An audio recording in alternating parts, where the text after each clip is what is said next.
collab with Andrew again. Your guys' podcast changed my life. Yo, you guys made me break up with my ex-girlfriend. You guys made me walk away from this shitty job. You guys helped me change my life. You guys kept me from, doing terrible things to myself, etc. When are you going to do another podcast? And I told you guys for a while, look, man, Andrew's dealing with some things. Since we saw Tate, we're controversial as hell. We might not be the best people to necessarily do a fucking collab right now. And at the end of the day, bro, when you're buddies with somebody, you're buddies with somebody. You don't need to fucking do a collab on the internet every single day. That shit, man. Yeah, we had to delay it, unfortunately, because it's kind of funny. My last Fresh and Fit appearances are word for word in my case file.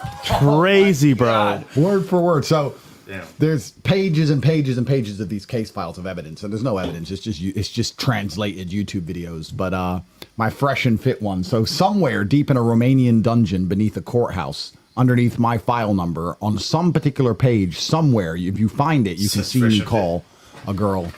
What, Taekwon Ho? Yeah. Taekwon Ho is sitting somewhere beneath a courtroom in Romania.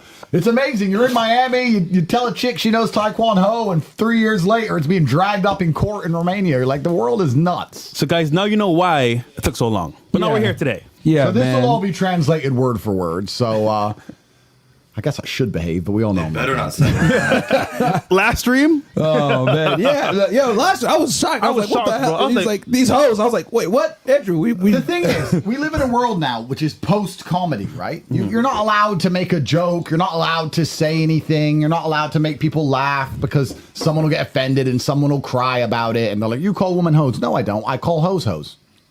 I call hoes hoes. I do. If you're a hoe, I'll call you a hoe. If you're a nice woman, I'll call you a nice woman. I'm not going to go through life lying to myself or lying to anybody else. I think the number one masculine imperative on the planet is being the kind of person who says what he means and means what he says. I think that's actually a very good measure of how masculine you are and how much control you have over your own life. Can you say what you think? Because most men can't. They can't tell their wife what they think because she'll leave. They can't tell their boss what they think because they'll lose their job. So they can't tell their friends what they think or their friends will alienate them because they're a bad person. So these people going through the world with these thoughts stuck in their head they can't say. And that's permanent cuckdom. I refuse to do it. I'm going to say what I mean and mean what I say. And I don't think that men should be weak and small and frail. And if I find one, I'm going to call him a little bitch. And I don't think women should be promiscuous. And if I find one, I'm going to call her a hoe. Take me to jail. Simple.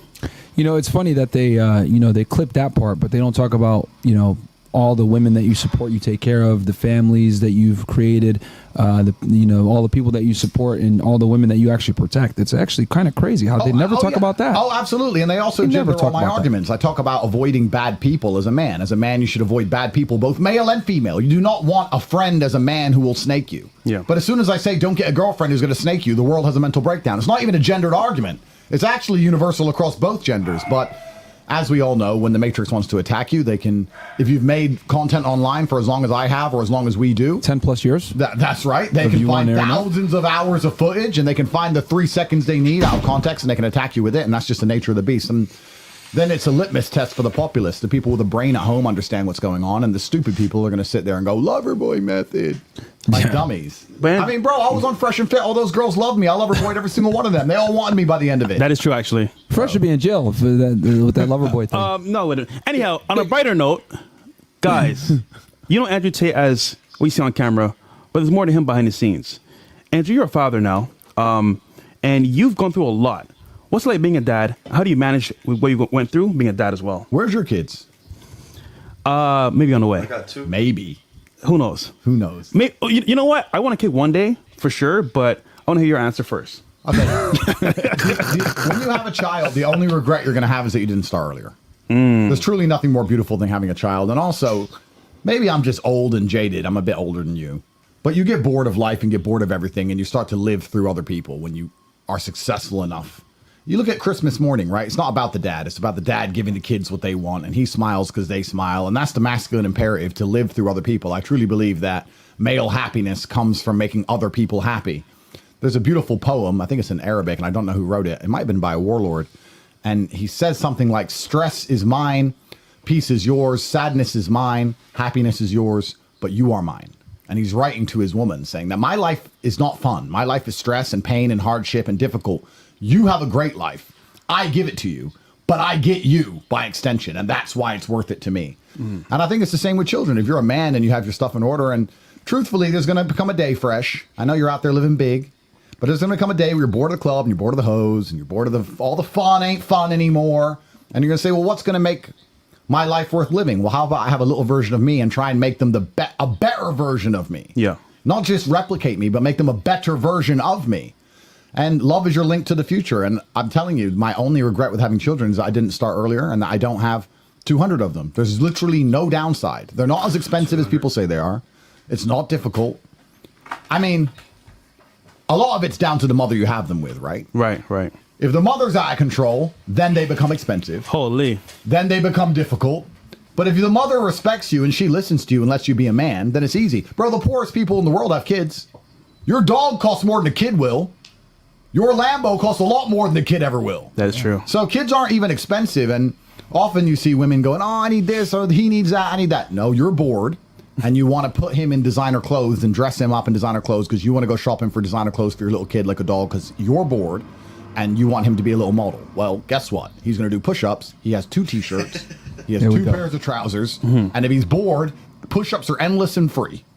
So he should never be bored until they're all done. All the push-ups finished. Because I still see push-ups in the universe. I just tried to do one. I could do it. I should have attempted and failed. It should have been like, no, sorry, the push-ups are finished. They're gone. The daily allocation of world push-ups have been used by your offspring. And unless that happens, then boom, they're cheap. So kids are cheap. And they truly are a blessing. I have nothing bad to say about being a father. I recommend everyone at home do it. If you find a woman worth having, then have a kid with her. Why not? Why not? Get to it, Fresh. What else you gonna do? Yeah, you know what's kind of weird? Yeah. How do I say this? I just kind of feel like just fucking all this pussy for the sake of fucking it is just gay. You know what's crazy? Is that weird? No, it's not. Because they're girls and you're a guy. Yeah. But it's just gay. There's something gay about, I'm going to fuck this pussy, then I'm going to fuck that pussy, then I'm going to fuck that pussy. And it's like, okay, cool. And I'm not saying you have to have kids with all of them. But you should at least give God the chance to give you a child. And it probably won't happen most of the time. But when it does happen, it's a blessing from God. And I personally, as a man now, won't have sex with a girl if there's no chance of having a kid. What's the point? It's funny because even now, dealing with girls, unless it's going somewhere, I don't want to even like entertain them. Okay, but where's it going? Well, it was fun at first. Okay, but exactly. So you get past all that, and then it has to go somewhere. Where is it going besides children? Where does it end? it's pointless. Exactly. It's But pointless. hold on, Myron, when you have your kids, bro? I still like smashing hoes, man. To be honest with y'all. Okay. Maybe I'm old and boring. I don't know. You know, I have my main girl. She's great. You know, she's doing her homework right now. She's. I told her she's got to play 5 hours Overwatch, and she's doing that. But no, man. I mean, like, but I felt that when you said that, Andrew, that your happiness as a man a lot of times stems from providing happiness for other people. Of course it does. And I think that's a man's job, is like to provide stability and security to other people. Like, you know, for my parents. You know, for people that you care about, it's very important. You're going to feel happy as a man when you feel respected and needed. You need a purpose. People need to need you alive.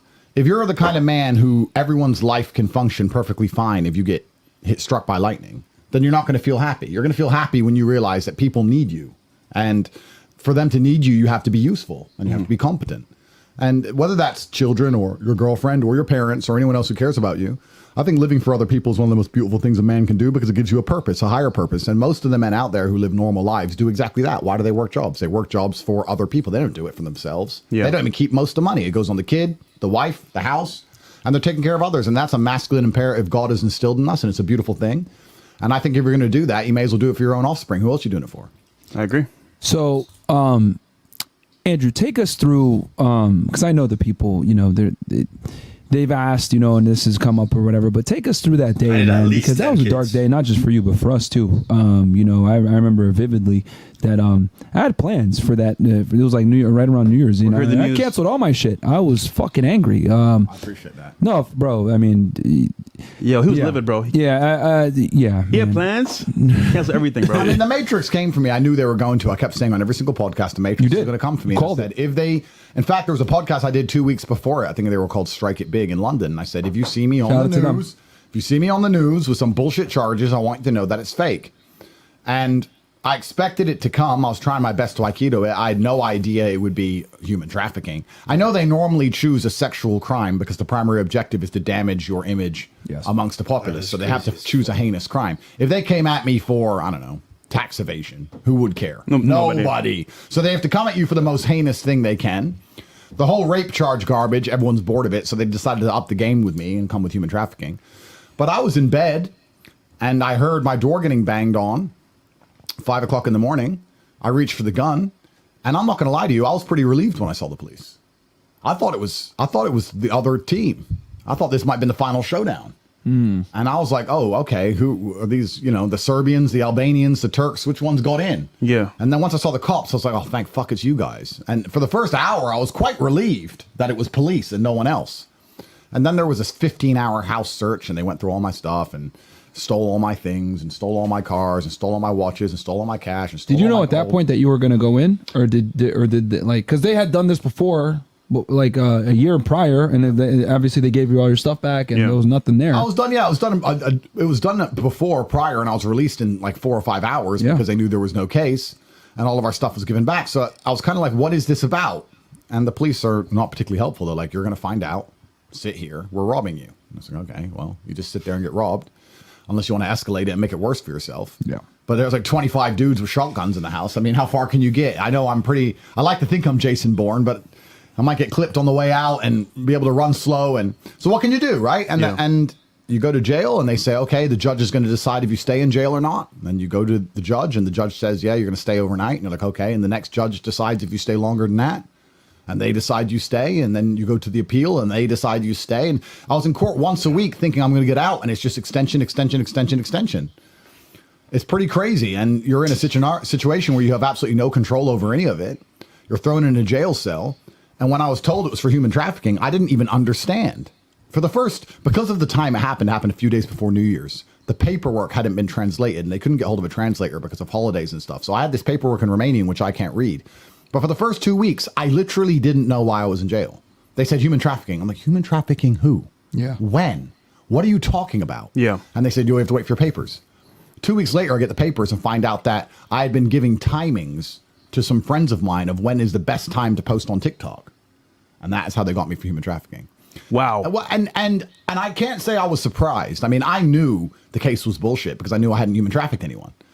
But I can't say I was surprised. And then you're in there and you're like, okay, well, this is obviously a garbage case they fabricated deliberately to throw me in jail so they can find a real case. And they know they don't have a case right now. They come up with some garbage to throw me in jail to find something I've actually done. And a lot of the people at home don't understand, especially my haters, etc. I will argue this right now. I don't know how many people are watching us. I'm cleaner than 99.9% of people who are watching this stream. I've been investigated by 3 or 4 different federal agencies and special services from different countries my entire life, head to toe. Anyone I've ever spoken to in my entire life has been questioned. And they found out that I made some old videos and made some jokes, and I told some girls what hours to do TikTok. That's what they found. If you take the average man and put him through the level of inspection I've been through, you're going to find a lot worse. You're going to find a lot worse. So I haven't really done anything wrong. And now we're in court with this current case about the TikTok timings, and the judge keeps giving us more and more freedom, saying there's no evidence here, this is garbage.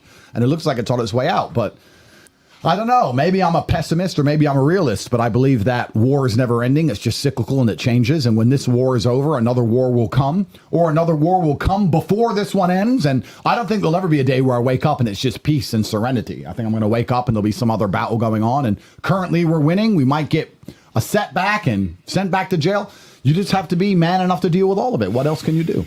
And not only that, but like, I could only imagine, right, being in court, not understanding language, proceedings going on in front of you. They're talking about you. Everyone is in a courtroom because of you, right? The whole world is watching, and you don't even know what's going on. Yeah, court in a foreign language is very strange. Very scary. It's scary when you understand the judge. Can you imagine when you don't understand? Yeah, and you're just standing there like, what? Everyone's yelling back and forth, and I have a translator, but she can't keep up, and she's old anyway. I don't know. I mean, she's a very nice lady, but it's very fast and hectic, and she's kind of like, and nobody knows what's going on. It's chaotic, and then you just go back to the cell, and they leave you there with the cockroaches. Damn. And you start to think, well, how long am I going to be here? Am I going to have a life when I get out? How am I going to pay for my kids if I'm in here for years? How am I going to pay for my life if I'm in here for years? And then, I guess if you're the average person, you're going to sit there and consider, how could I have protected myself from this, at least financially? How could I have made sure my bills are still paid and my children are still taken care of if I'm going to be in this cell for years? If you're the average person. If you're the top G, you knew this was all coming from the beginning. Right. And you're very well set up. And this goes back to what we said at the beginning, because you find solitude and you find solace in the fact that when you call up the people you care about, their bills are paid. That's the only thing that made me feel good in jail. I'd call up the mother of my children. Are you good? Yeah, I'm good. Bills paid, bills paid. She going to private school? Going to private school. Good. Okay, you're paid. Everyone I called on the outside was good, because if they weren't, I would have felt much worse. But thank God I had my things in order. And then this goes by extension to the men at home watching this right now. You think you've got a bank account with some money in it, and you think that you are capable of taking care of the people you love. Wait till the feds come. Because that bank's gone, and all your access to all bank cards and money is gone, and your passport's gone, and your ability to work is gone, and you're going to soon learn that you can't take care of anybody unless you've done a lot of groundwork for a long time before they hit you, and you're going to see. And have a good structure guys around you, you know? Shout out to guys like Shooter, you know what I mean? Absolutely. Guys you can count on. Guys you can say, send me $1 million here, I'll fix it later, and they'll just do it. Yeah. And there's not many people who have that kind of network or that kind of brotherhood, because you are the type of person you hang around with, and not many people are good enough a friend to have good friends. Yeah. And then you're in trouble. I can only imagine if a regular person had that same scenario, how could they pay for their family, survive? I mean, Top G Dick could do it, but could we do it? I mean, that's tough. Yeah, for a regular person. Yeah. It's a regular person, because, I mean, I don't want to talk about anything illegal. I'm just talking about how the world actually works. But you need to have multiple jurisdictions that at least you have some degree of finance in. Yeah. You can't have it all in one jurisdiction. You can't have it all in one bank. The average person has it all in one bank, bro. Yeah. One bank on one address, and they sit there and go, that's my money, and this is my house. Newsflash, sir. It's not. They are not yours, because all it takes is for the police to go and find some judge who you've never heard of to stamp a piece of paper, and then you're going to lose it all. And then you're going to have to sit there and try and get it back, and they're going to say, your way to get it back is a lawyer. And the lawyer's going to say, give me money, please. And you're going to say, well, I don't have any. And that's it. It's lawfare. It's a form of warfare, and the goal is to damage your influence and bankrupt you, which is what they've attempted to do to me. As we sit here now, it's been 1 year and 5 months, I think. I haven't had access to a single dollar. I still don't have any access to any money. I still don't have my cars. I still don't have my diamond watches. I still don't have my gold. All of my things have been taken from me. Yeah. And it's been 1 year and 5 months. It might be years and years more. How would the average person, if you're sitting at home, pay your bills for 1 year and 5 months with no income and all of your savings taken? How would you do it? How would you pay for your lawyers? How would you pay for your children? How would you buy new diamond watches? How would you fill up the cars on the driveway again? It'd be Top G. You got to think about these things before it happens. Yeah. Like everyone's looking for the remedy. Prevention's better than a cure. And you have to understand, as a man in the world today, and I don't think many men at home truly understand this, you're all fucked. You are all guilty of everything. If you are a man with a penis, you are guilty. All it takes in any state in America, it doesn't matter if it's a liberal state, conservative state, whatever, it takes one woman who knew you to go into a police station and accuse you of something. And your life is basically done. That's all it takes. And she doesn't need evidence. She doesn't even need to remember when it happened. It didn't even need to happen. Yep. Andrew. She can just call up and say, yeah, I think I was around him. I was drunk. It was April of 2017, and he was aggressive, and I don't remember I was drunk. You're going to get arrested. They're going to come and arrest you for that. That's what it's coming to. Did you ever think, Andrew, coming to Romania, you left America, you left England, kids in Romania, that a girl could come here randomly and destroy your life like that? Well, Romania is actually a very sensible country, and a lot of people have given Romania a hard time for what it did to me, and I have to be very logical, because I think if you remove the emotionality from events and try to find your fault in them, which is what I do because I believe in absolute self-accountability. So I blamed myself for going to jail. Yes, it's a matrix attack. Yes, I'm innocent. Yes, a girl lied. Yes, but I'm still blaming myself. What have I done that put me in jail? And I became massively, monumentally influential on the internet. I said things that the government and the power structure did not like. I then understood that a judge who's looking at my case, and I'm logical. If you're a judge and you sit and then you hear human trafficking, and then I'm brought in there and I'm Mr. fucking skinhead with my muscles, and I walk in there and they go, okay, Bugatti, Ferrari, Koenigsegg, yacht, jet, girl. Okay, yeah. Yeah. Probably jail. I understand how these things happened, and I'm not emotional about it. I'm not bitter about it. But the fact that an American girl came here and made a false accusation and managed to create such a mess, would that have been possible without me being monumentally famous in a country like Romania? No. They would have laughed her out the police station, because they're actually very sensible here. Right. Which they did laugh her out the first time. They laughed her out the first time. For all you fucking haters, they laughed her out the first time. They laughed her out the police station when the first call was made in April. And then there was a 6 or 7 month delay in which nothing at all happened. And then when I was canceled online, when they deleted all my social media and started putting in the mainstream media that I'm dangerous and I need to be taught a lesson because I'm misogynistic and I'm damaging the population and I'm basically fighting against their psyops. At the same time, the case was picked back up and they decided to put me in jail for this TikTok thing. Now, I have to be careful what I say, but I think people at home with a brain can understand. When the global powers decided to silence me, the case was then picked back up. I'll let you do the math. Okay. So, I mean, if I was guilty, the first night I was arrested, I would have never been released, of course. She was laughed out of the police station for a reason. And then all of this was picked back up, and you can go down the rabbit hole as to whether Romania did that or other powers did that or how that happened. But all I can do is face the judicial system of Romania and trust in God and trust in justice. And what else can I do? I'm not going to run away. I'm not a coward. So you just have to face it and be a man and just get up every day and do what you got to do and pay for your kids and get rich and stay strong and train hard and see it as a blessing from God that gives you an opportunity to become a stronger, better version of yourself. All the hardship grows you. So I'm going to be a stronger man post this episode than I was beforehand. So I just have to see it as a blessing. I truly do see it in a way as a blessing. Yeah. That's how I approach it. That's a good outlook. Andrew, I got to ask. So obviously, you know, very outspoken. You were the most famous man in 2022, right? Most Googled man, right? You beat out Trump and Kim Kardashian and everybody else. What comments was it that they had the biggest point of contention with?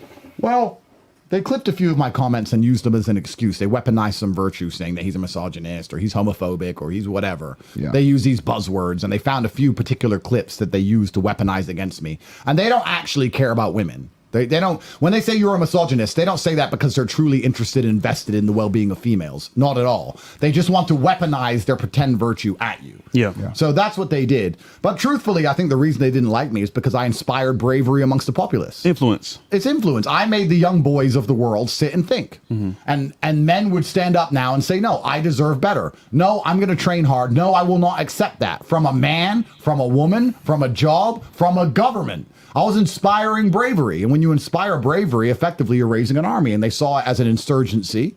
They saw me as a national security threat. They saw people getting in large crowds and protesting under my name. They saw Top G posters everywhere. And the government sat down and thought, this is a problem.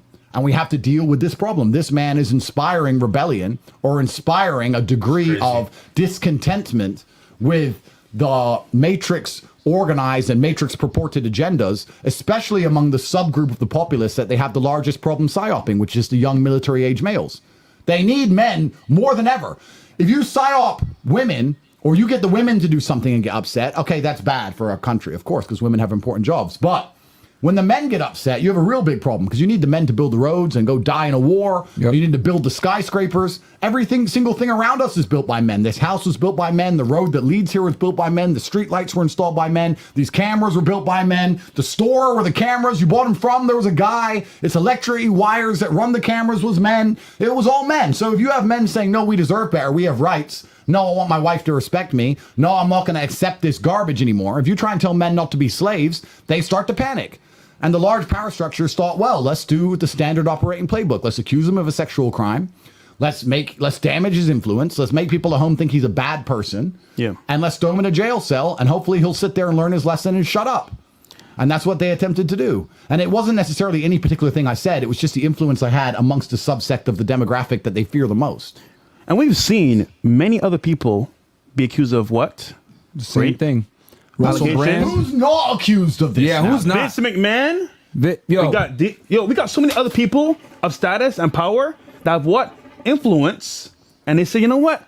How do we bring them down? Someone rip ass? Softly but securely. Well, this is the scary thing, but this is what I try and say to men in the world today. If you're watching this and you're a man, nobody's safe. But you need to genuinely understand those words and start to lose sleep over it. Because we'll say this and men will go, yeah, man, and then just go back to their life. No, you are not safe. Your money in your bank is not safe. Your mortgage is not safe. The properties you own are not safe. Your families who you take care of are not safe. If you upset a female at any point in the future ever, they are going to use it to destroy your life if they so choose. Now, if you're insignificant, perhaps they won't. Okay, so if you decide to go through life as a worm and stay unimportant, perhaps they won't do it. But if you want to be the kind of man who has any kind of status and who's well known and be a king amongst the populace and live true to your heart and have an opinion and say no to the things you know are wrong, they will destroy your life. Your ability to speak freely is directly correlated to your insignificance. You can get away with not preparing for the worst and not preparing for Armageddon if you stay a fucking nobody. If you want to be a somebody, you better get ready. Yeah. You better get ready for permanent and never-ending war. I tweeted this the other day. You have two choices. You either stay a nobody or you go to war forever. And that's why we talk about this case. Everyone says, man, when the case is over. I don't think the case just ends. It's not going to be, I woke up, case is over, woohoo. No, there's going to be something else, someone else. Maybe the Albanians will come before it's all over. Maybe it'll be a shootout here at the compound. Maybe they'll arrest me for some other shit because I didn't shut up when they put me on bail. It's never going to end. So you either have to be a warlord and be ready for that, or you have to be quiet and go work in Starbucks and ask your wife politely for a hand job. Very nicely. Please, please, please, my love. I watched Sex in the City with you. Please, can I have a hand job? And I can't do that. I don't want to be that guy. So, and I don't think any man at home truly wants to be either. But you need to be brave enough to handle those things. There's no light without dark. You can't be praying for an exceptional life, which is the biggest mistake that people make, especially the young guys who are trying to make money. Mm-hmm. They're praying for an exceptional life, thinking that the exceptionalism is all going to be positive. And I argue the absolute opposite. If you want an exceptional car collection and an exceptional woman and live in an exceptional house, you're going to have an exceptional level of stress, an exceptional bills, and exceptional obligations, and exceptional attacks from the robbers and the thieves and the government and the police and everyone else. So there's no light without dark. You have to decide what you want to do. And the only way to avoid these things is to stay an insignificant nobody. And I think that's the worst possible life a man can live, is invisible. And most men are invisible. Most men are. I say this all the time. Every single time I go on a date with a girl and we're sitting in a restaurant, when we leave, I say, how many men do you think was in that restaurant? And she goes, oh, I don't know, 3 or 4. 3 or 4. There was 10 waiters who you didn't even see. They're invisible to you. Yep. They don't even exist. He brought you a drink. He spoke to you. He asked you what you wanted to eat. I had to tell you to say please and thank you to his ass because you're fucking rude. You're 19. You ain't even fucking working. This dude's working 12-hour shifts. You're like, oh, water. I'm like, water, please. Fucking get facts. get some manners. What's wrong with Facts. you? These girls, so if you're a man and you're acting together, you're invisible anyway. So you're either going to be an invisible nobody or you're going to be a warlord and you have to be ready for that war. I am ready to win this war and continue with my conquest of Earth and continue to try and inspire people to be the best version of themselves. And I am also very ready to go to fucking jail forever.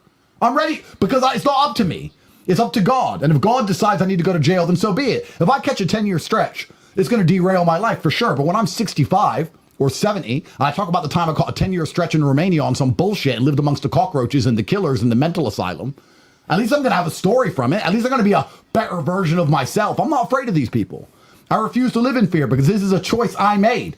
I made this decision to be this man, and I understood exactly what it comes with. And a lot of people at the bottom see all of the benefits. They see our cars, see the private jets, they see the girls, they see the status, and they want all of that, but they don't want the negatives. And that's why they're never going to get it. Yep. Because on your way up, you're going to start getting hit with the negatives. You're going to be derailed. There's no way to get to the top without dealing with monumental levels of stress. I often say the reason a lot of people don't have the things they want is they couldn't handle the things they want. They couldn't handle the life that is required to get the things they want. They simply would get anywhere near it and start to panic and pussy out and just go on holiday and hide on a beach and delete their social media. Even comments. Bro, mean comments. Bro.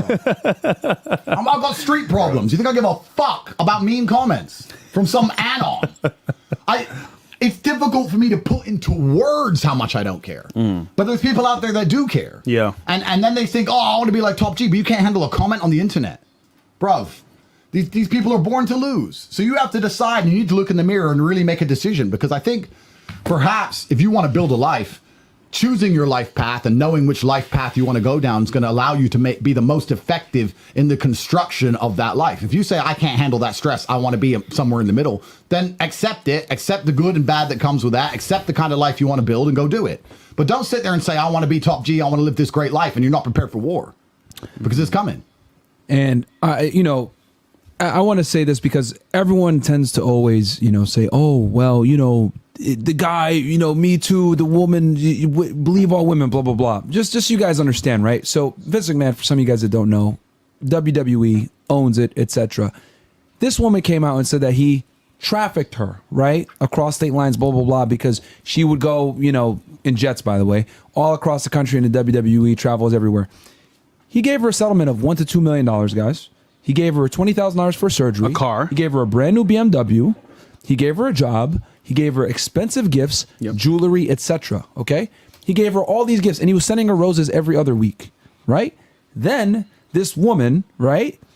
He tells her, hey, look, me and Linda McMahon, she found out about you. We can't do this anymore. You got to stop. Yeah. She waits like 2 years, and then she drops a lawsuit on him when they're about to have the Royal Rumble, right, which is the WWE's second biggest event after WrestleMania. They're about to go public with TKO, and The Rock is about to become a board member, right? So all these big business things happen, and then she decides to drop the lawsuit. We all know what happens with these lawsuits. Hey, we're going to go public with this unless you decide to pay us XYZ. He probably said, fuck off. I already gave you $2 million earlier, bitch, and I made you sign an NDA. I'm not getting with it. So, guys, and here's the other thing. Everyone on YouTube is jumping on this girl's side saying Vince McMahon's evil, whatever. Look, maybe he has some weird sexual fetishes. You know, it is what it is. But regardless, it was consensual. But the fact that they're running around saying that he's a trafficker now, Bro, You know the worst part though? they just throw that term around. It's the public image because his legacy is destroyed. Yeah. Because of some dumb articles that paint him in a bad light. Look, for example, Andrew was the most Google man in the world, right? Yeah. Inspirational. Obviously, he made content, but that level of fame and I want to say influence was so big that they couldn't handle the truth, bro.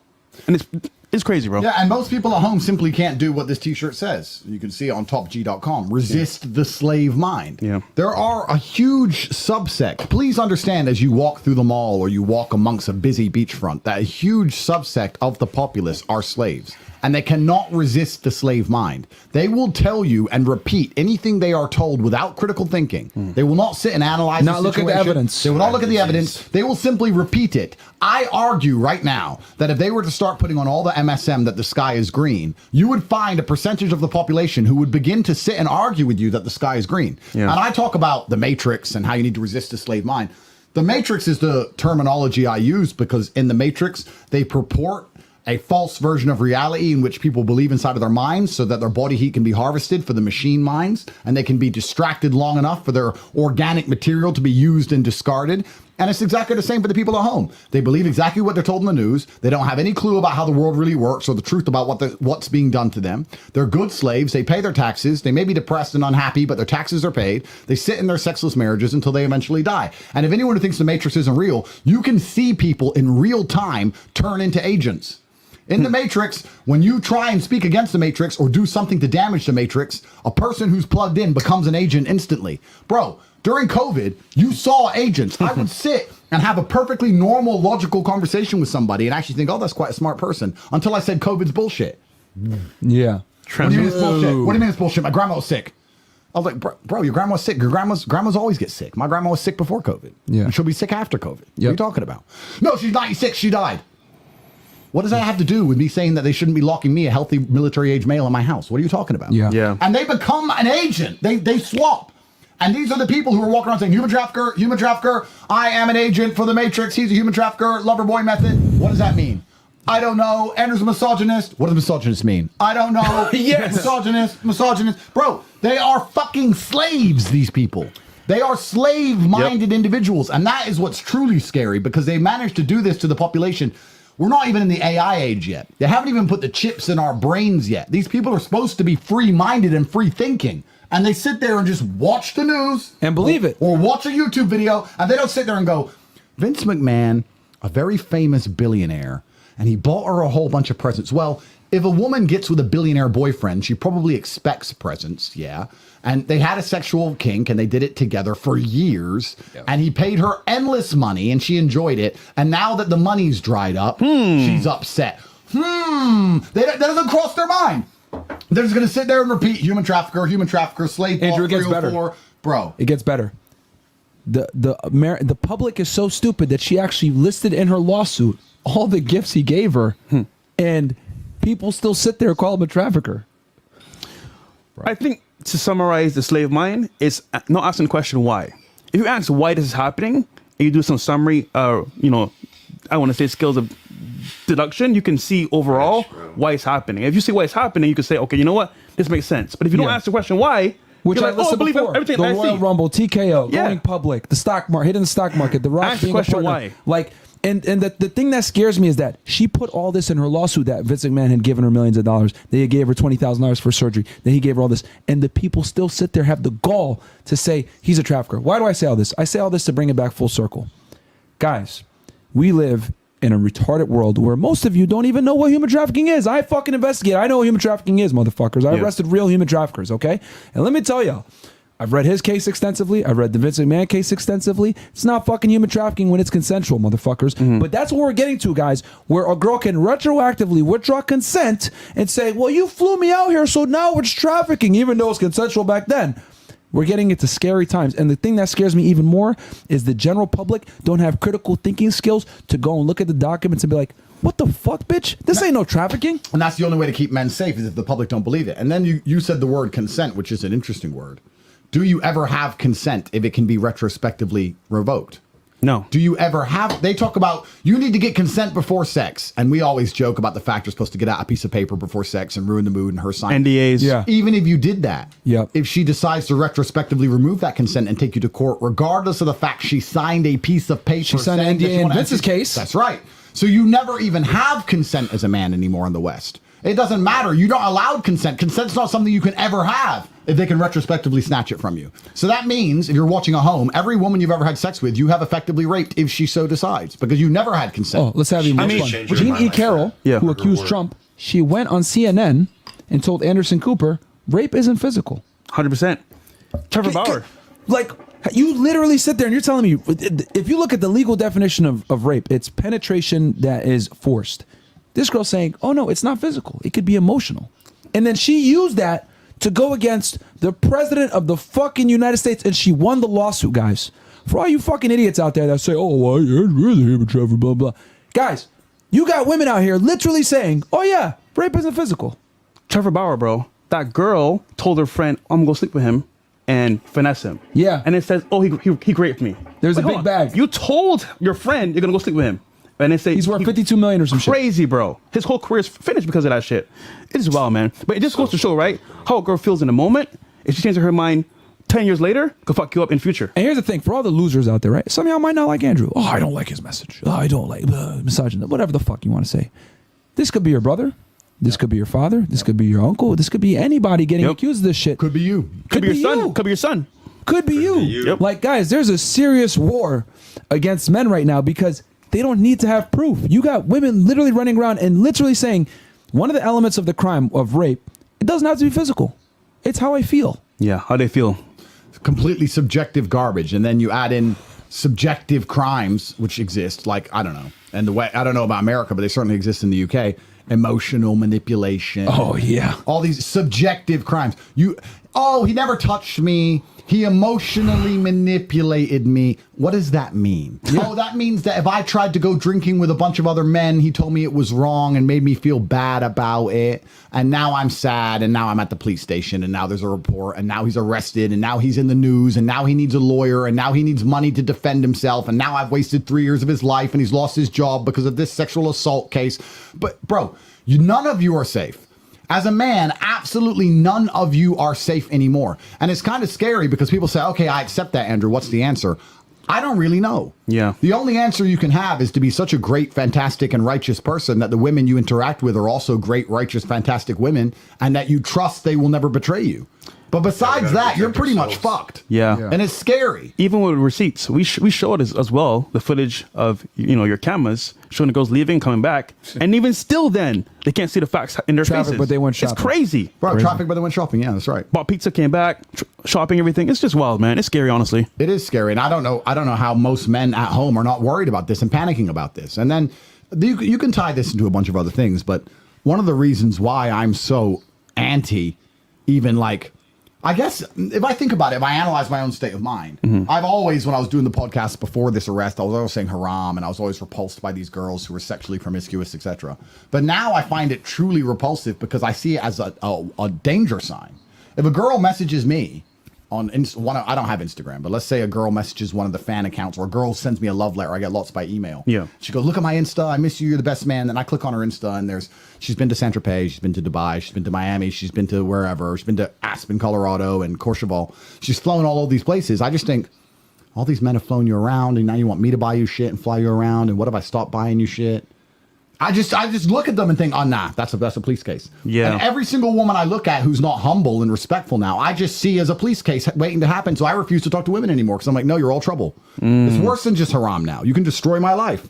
And I think a woman who is genuinely humble and honest and tries to preserve her sanctimoniousness regarding sexual promiscuity is less likely to make these kind of attacks. I can't exactly tell you why that is, but I think we'd all agree a girl who sleeps with less men is less likely to go and start chasing a man for money and making a big scandal and all this garbage. But these women who sleep with a bunch of men, they're fucking predators, bro. They're lost dangerous. their morals. They've lost their morality. They don't care about destroying your life because they have no link to you. There's no energy cord between you and them. They're just fucking you for fucking. They're and demons, they want money. bro. They're demons. So if you're a man now who's out here sleeping with girls who are promiscuous, you're not just making a mistake because they're promiscuous and they're not going to be a good partner. You're making a mistake because they can destroy your life. Promiscuity is now a genuine, it's more than a red flag. It's a landmine. Wow. I won't go anywhere near a promiscuous woman ever for the rest of my, I was never going to anyway because I'm high enough status I don't have to. But now when I see a woman who acts that way and thinks that way, bruv, no, sir. There is no way you could convince me to go near a woman who's been with a bunch of men because I just see them as a court case waiting to happen. That's the world we now live in, especially when you have status and money. Facts. They want their bills paid, and you're going to pay them, whether One way they or like another. it or not. Yeah. You're Yeah. going to pay it, and the government love it, bro. I have no scientific proof to back this up, but I've come to the theory one of the reasons governments love this shit so much is, let's say you're a very rich man and you're international and all your taxes are set up right and all your things are in order and everything's done. You pay your taxes, you do your thing, whatever. You get hit with some big case and you have to pay $1 million a month in legal fees, which, trust me, it's not that much because I'm paying it. You're paying $1 million a month in legal fees. Your lawyers are going to pay their tax 50% on the dot because they have to, because they're part of the bar association and they have particular special bank accounts that can be monitored, etc. So the government just sits and goes, oh, cool, well, we can get $6 million out of him if he has a year of $1 million legal fees. That's 50% tax rate. So the government loves it. They get to extract resource. Lawyers get rich. Girl lies. Nothing happens to her. She gets to fuck with your life. There's only one person who gets fucked. The man. You. Yep. Your lawyers are fine. The government's fine. She's fine. You are the one at the bottom of the pole getting fucked. And you're That's the one it. paying for everybody. And you're paying for all of it. The judge being there, the lawyers being there. Oh, the courtroom, the big fancy courtroom, the oak mahogany walls. You're paying for everything. This is the biggest wealth transfer we've seen, where women come into play as tools and pawns to attack rich men, take their money, and then go back to normal. Literally. And there's no consequences for them making these accusations. None. You know? Like, that's the crazy part. And if there's no consequences to anything in life, you're going to keep doing it, right? If there's no consequences to stealing, you're going to steal. If there's no consequences to robbing houses, you're going to rob houses. I'm like, imagine you removed law, you'd see how quickly people will do bad and heinous things without consequences. The purge, literally. And we're telling women that it is now a purge on men without consequence, and you expect them not to do it? There's no consequence. So why wouldn't they do it? That's a basic general, that's a law of the universe that can be applied to both men and women. If they can act without consequence, they have no reason not to. For them, it's a 2-hour interview one afternoon at a police station. For you, it's 4 years of your fucking life. Andrew, I got a question for you. That first night, obviously, you know, I didn't do nothing to these fucking, like, what the fuck is going on here? That first night with the roaches, the noises, because people don't understand that. Like, jail can be very, like, it's crazy, man. You got people in there screaming, crying, etc. It's a very difficult place to be. That first night, right? How was that? Especially knowing that, like, oh, what the fuck? I didn't do this shit. Yeah, it was interesting because I guess at the beginning, the first few days, I had faith I'd be out soon. So Right. the first few days, as bad as they were, I was like, it's temporary. I'll build tomorrow. I think it was like a month and a half in, it really started to hit me. I was like, I might be here for a very long time. I might really be here for a very long time and not be able to get out. And I mean, it's a Romanian jail cell. I don't need to describe what that is to people. It's exactly how you imagine it to be. It's a Romanian jail cell. This is the poorest country in Europe. They don't have a mental health system like the West does, so they mix the two together. If you do something weird or you act weird, you go to jail. So it's a mental health asylum, effectively, along with being a jail cell. Wow. If you're a drug addict or rehab, you go to jail. So you're full of drug addicts, mental there with people, everybody. You're there with everybody. Everybody. And I didn't feel like I fit in there. I didn't belong there, right? But jail is very much a condensed, it's a hyper-condensed version of life. And you need a strong mind so you don't attack yourself, and a strong body so no one else attacks you. And it's the same in the world out here. But jail is just a hyper-condensed version of that. And you just have to be the man who's like, look, I'm going to treat you with respect. You better treat me with it back. Did anybody try you while you were in there? I don't think so. I think my brother and I are very well known.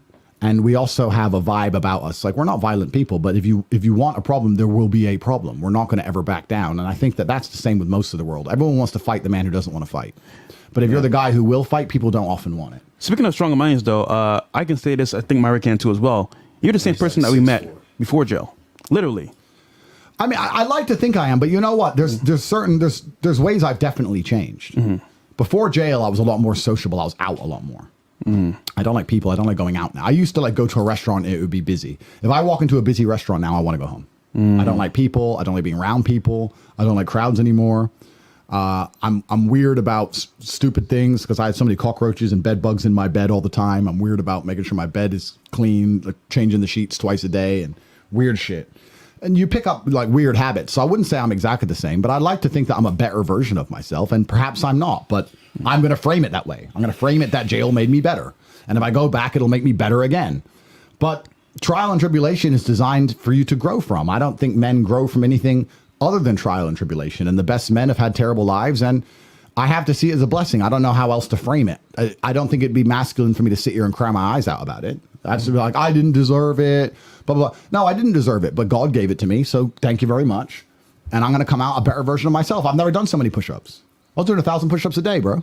That takes a long time. Sheesh. I'm busy working now, but in jail, you can get them done. So it is what it is. I'm push-up master now. So like, you just have to see the positives of it. But yeah, it was a pretty surreal experience for the first week or two. And then after that, it started the depression, if it was a real thing, started to creep in. But you have to make a conscious decision that you're not going to live that way or be that person. Right. When I heard depression knock on my cell door, I rejected them and said, no, I refuse to be depressed. And I was nice to everybody and I smiled to everyone. And the old lady who brought me my dinner, I was very nice to her and I complimented her and I was nice to the guards and I just tried to smile and be as positive as possible. Ties back into what we were saying earlier about how men find their happiness through other people. When I felt the worst, I would do my best to make other people happy because it made me happy. When I felt the worst, I'd give away the most cigarettes, or I'd give the biggest compliment to the dinner lady, or when the guard would come, I'd say, "Oh, hi guys, yeah, really nice to meet you." I'd be as nice as possible to other people when I felt bad because it made me feel better. And that's how you get through it. You just have to get along with people, and it's kind of weird that you can have a jail full of killers and psychos, bro.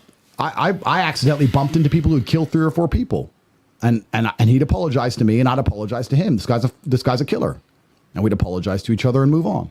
It's kind of strange how people can just get along when you're in that kind of scenario. I mean, it can go very wrong, but it can also go pretty right. And it was a unique, surreal experience. I don't think many people from the West have ever been to jail in an Eastern European country like that. Oh, yeah.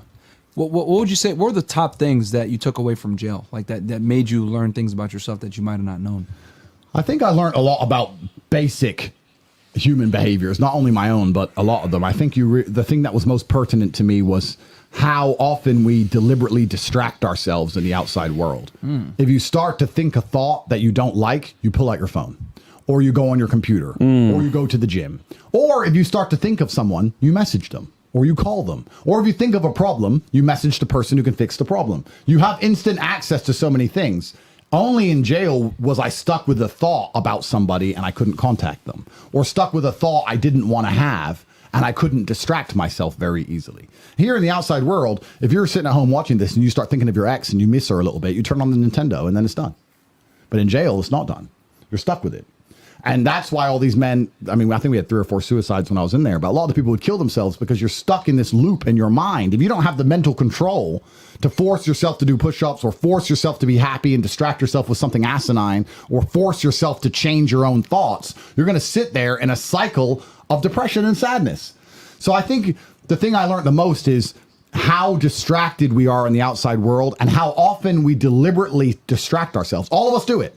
You won't notice. Next time you start to think anything remotely 1% negative, I guarantee you grab your phone.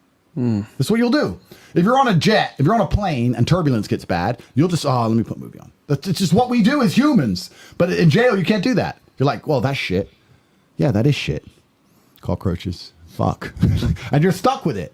I guess it's a mental test. It's certainly interesting. One thing I noticed from seeing you now, right, after being out versus before, you're on your phone way less.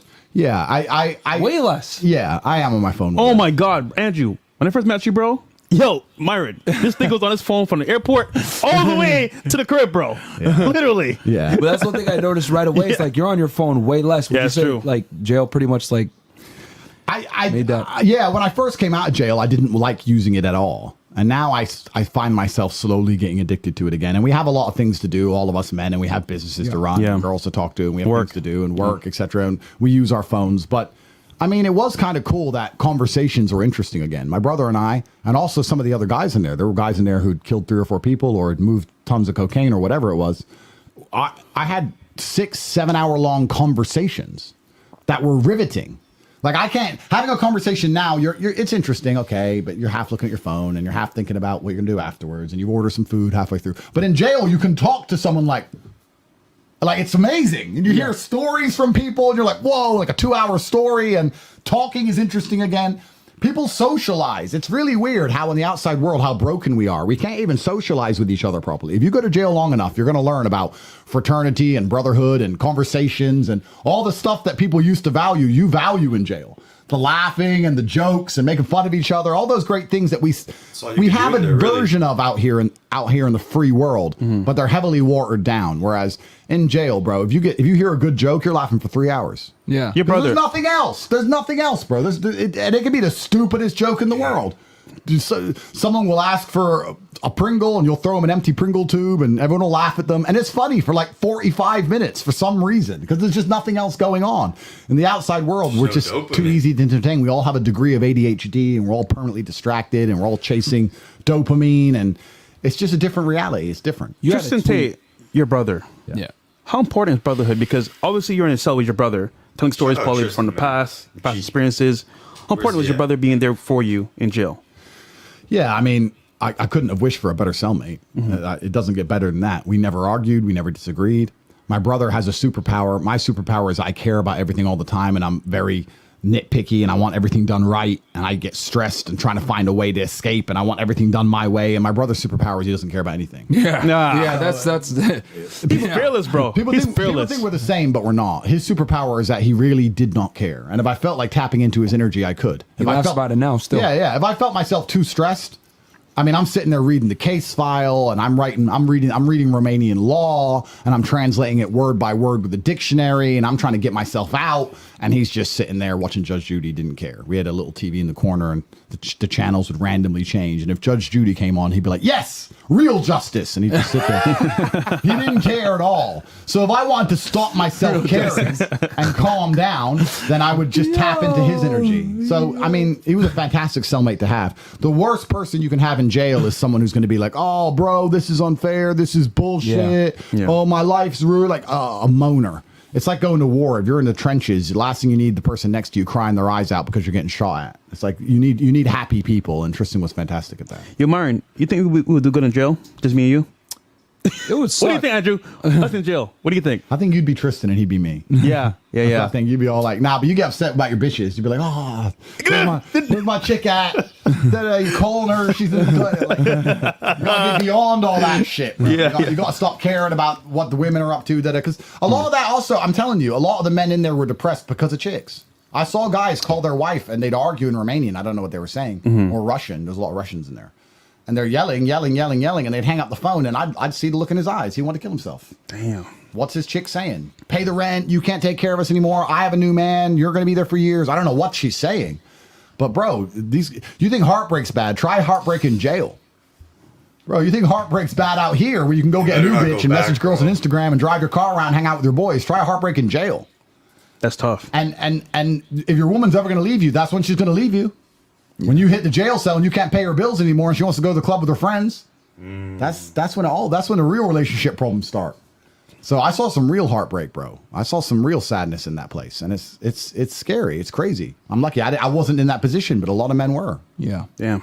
We'll read chats real quick, and then Yeah. and then reality and then of guys, what we from this live point in. forward, we're gonna read 100 and up just so that we can, because we got a lot to talk about here. But we'll read the ones that came through from before. Just we got you on, and just go ahead, fresh. We got a bunch in the mod chat. Yeah.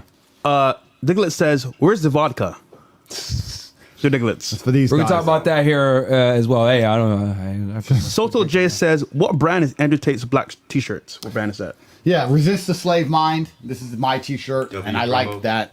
Anyone who's a fan of mine can wear a symbol of resistance against the Matrix. You can access it at at topg.com. Also at cobratate.com, there's a link, but topg.com, and you can wear it. And I feel like if you make a public declaration as a man, it's massively powerful for you. If you tell the Matrix that you're going to resist the slave mind, you tell all the people around you you're going to resist the slave mind, it becomes much easier for you to do exactly that. It's like promising people you're going to go to the gym.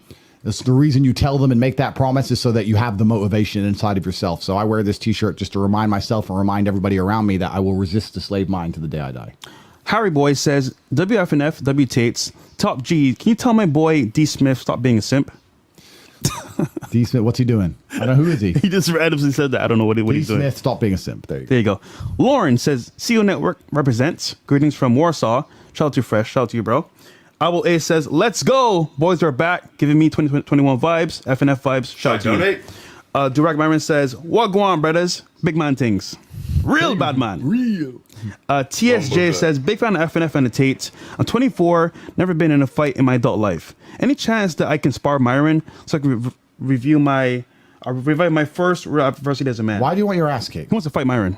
Well, bro, but this is another thing about a lot of these questions and stuff that people send. Yeah. I actually loved one of the best clips I saw in a long time was Justin Waller. He made a clip. I don't know if he was on your podcast or whose podcast he was on, but everyone kept asking him about girls, and he was that your podcast? It was one of his Ask Me Anythings. Yeah. Oh, was I was on one of them with him as well when he spazzed out on them for asking about. Oh, I love that. He's like 14, 15 questions about girls. All you guys are obsessed with trying to get pussy. You're all losers. That's why you can't get pussy. Like, do you have anything else you care about? Sometimes I get these. So true. And sometimes these questions come in. You're 24. You never had a fight in your life. Okay, well, I guarantee there's a boxing gym or an MMA gym or a taekwondo gym or a karate gym within 10 minutes drive. So you made a conscious decision not to do that. And then you want to send stupid challenges to someone famous like Myron, knowing they're never going to be picked up on. You don't want to fight anybody. You don't want to fight Myron either. You just want to talk shit. It's just garbage. Go do it then. I can tell you this, bro. You don't want to fight Myron. Yeah, I agree. G Bar Stennis says, appreciate the work you guys have done, keeping me on the right track. 4 years ago, I learned to get my shit together, and in making more money than what I expected from before. Plan on doing much more. Shout out to you, bro. $100 by the way, Don Marco. That's you, bro. Myron Gain says, yo, Myron, one of your friends told his community to spam his name in his stream and the last stream. That's why it's best to stay away from cuckolds. Oh, I know what he means. Yeah, he's talking about, okay. Yeah. Kinga says, hey, bros, hope you're doing well. What advice would you give to guys who have a speech impediment, like myself? It is a struggle every day. Could you possibly talk about this topic in detail? Please, cheers. We will talk about it in detail. Yeah, we Another will. episode. Mr. Tate, if the chessboard is the Matrix, That's what God is who saying. represents the king for the Matrix? And shout out to Myron and Walter. It's Tor from the Yacht Party. Yeah, that's a good question, I guess. I don't think there's necessarily a king of the Matrix, but, and you know, another thing I don't want people to misunderstand about me or misconstrue. The whole world is made from humans, and humans are trying to construct a version of humanity which has some semblance of law and order and fairness. And the Matrix itself is broken, and it's certainly unfair, like all the reasons we just described. But we do, I guess, if you're a normal enough guy and you live a normal enough life, you can believe in some semblance of justice, and there's some degree of peace outside, depending where you live. I'll be back, boys. Drop a like on the We video. have all these competing power structures that are trying to create a degree of safety for us to live under. But truthfully, only God is going to be able to give you true justice and give you true peace of mind and true peace. And you need to be the kind of person who makes a decision, because the Matrix requires a certain degree of the populace to believe in it. And I don't even think the world would be a good place if everybody's mind was free. I really say this often. Need slaves. You need slaves, bro. You need the Matrix minded. When I see somebody repeating this human trafficker garbage, I sit and say, good, because we need people like you to flip the burgers. So I'm glad you exist, because I don't want to wash my own car. Shovel! So go do that. You need the stupid people who believe in the system, because the goal as a man is to become so rich and influential that you can use the system to your advantage. You need the system to exist. I'll be very honest. I have a lot of people who work for me, and I have a very fortunate life. And if I want to fly in a private jet, I don't want to fuel that plane or clean that plane or maintain that plane. I want someone else to do it for me. So you need the Matrix to exist. Of course you do. But you have to decide if you want to be the kind of the person who operates for the Matrix, for the benefit of the Matrix, and the benefit of the few rich people who exploit the Matrix, which are the people with massive power or the people who have escaped it, or if you want to be the kind of person who can escape it themselves. It's a conscious decision to make. But the Matrix is always going to exist, and I'm glad it exists. And if you want to stay a lazy idiot and flip burgers, thank you, because I like burgers. That's fine by me. All right. Next.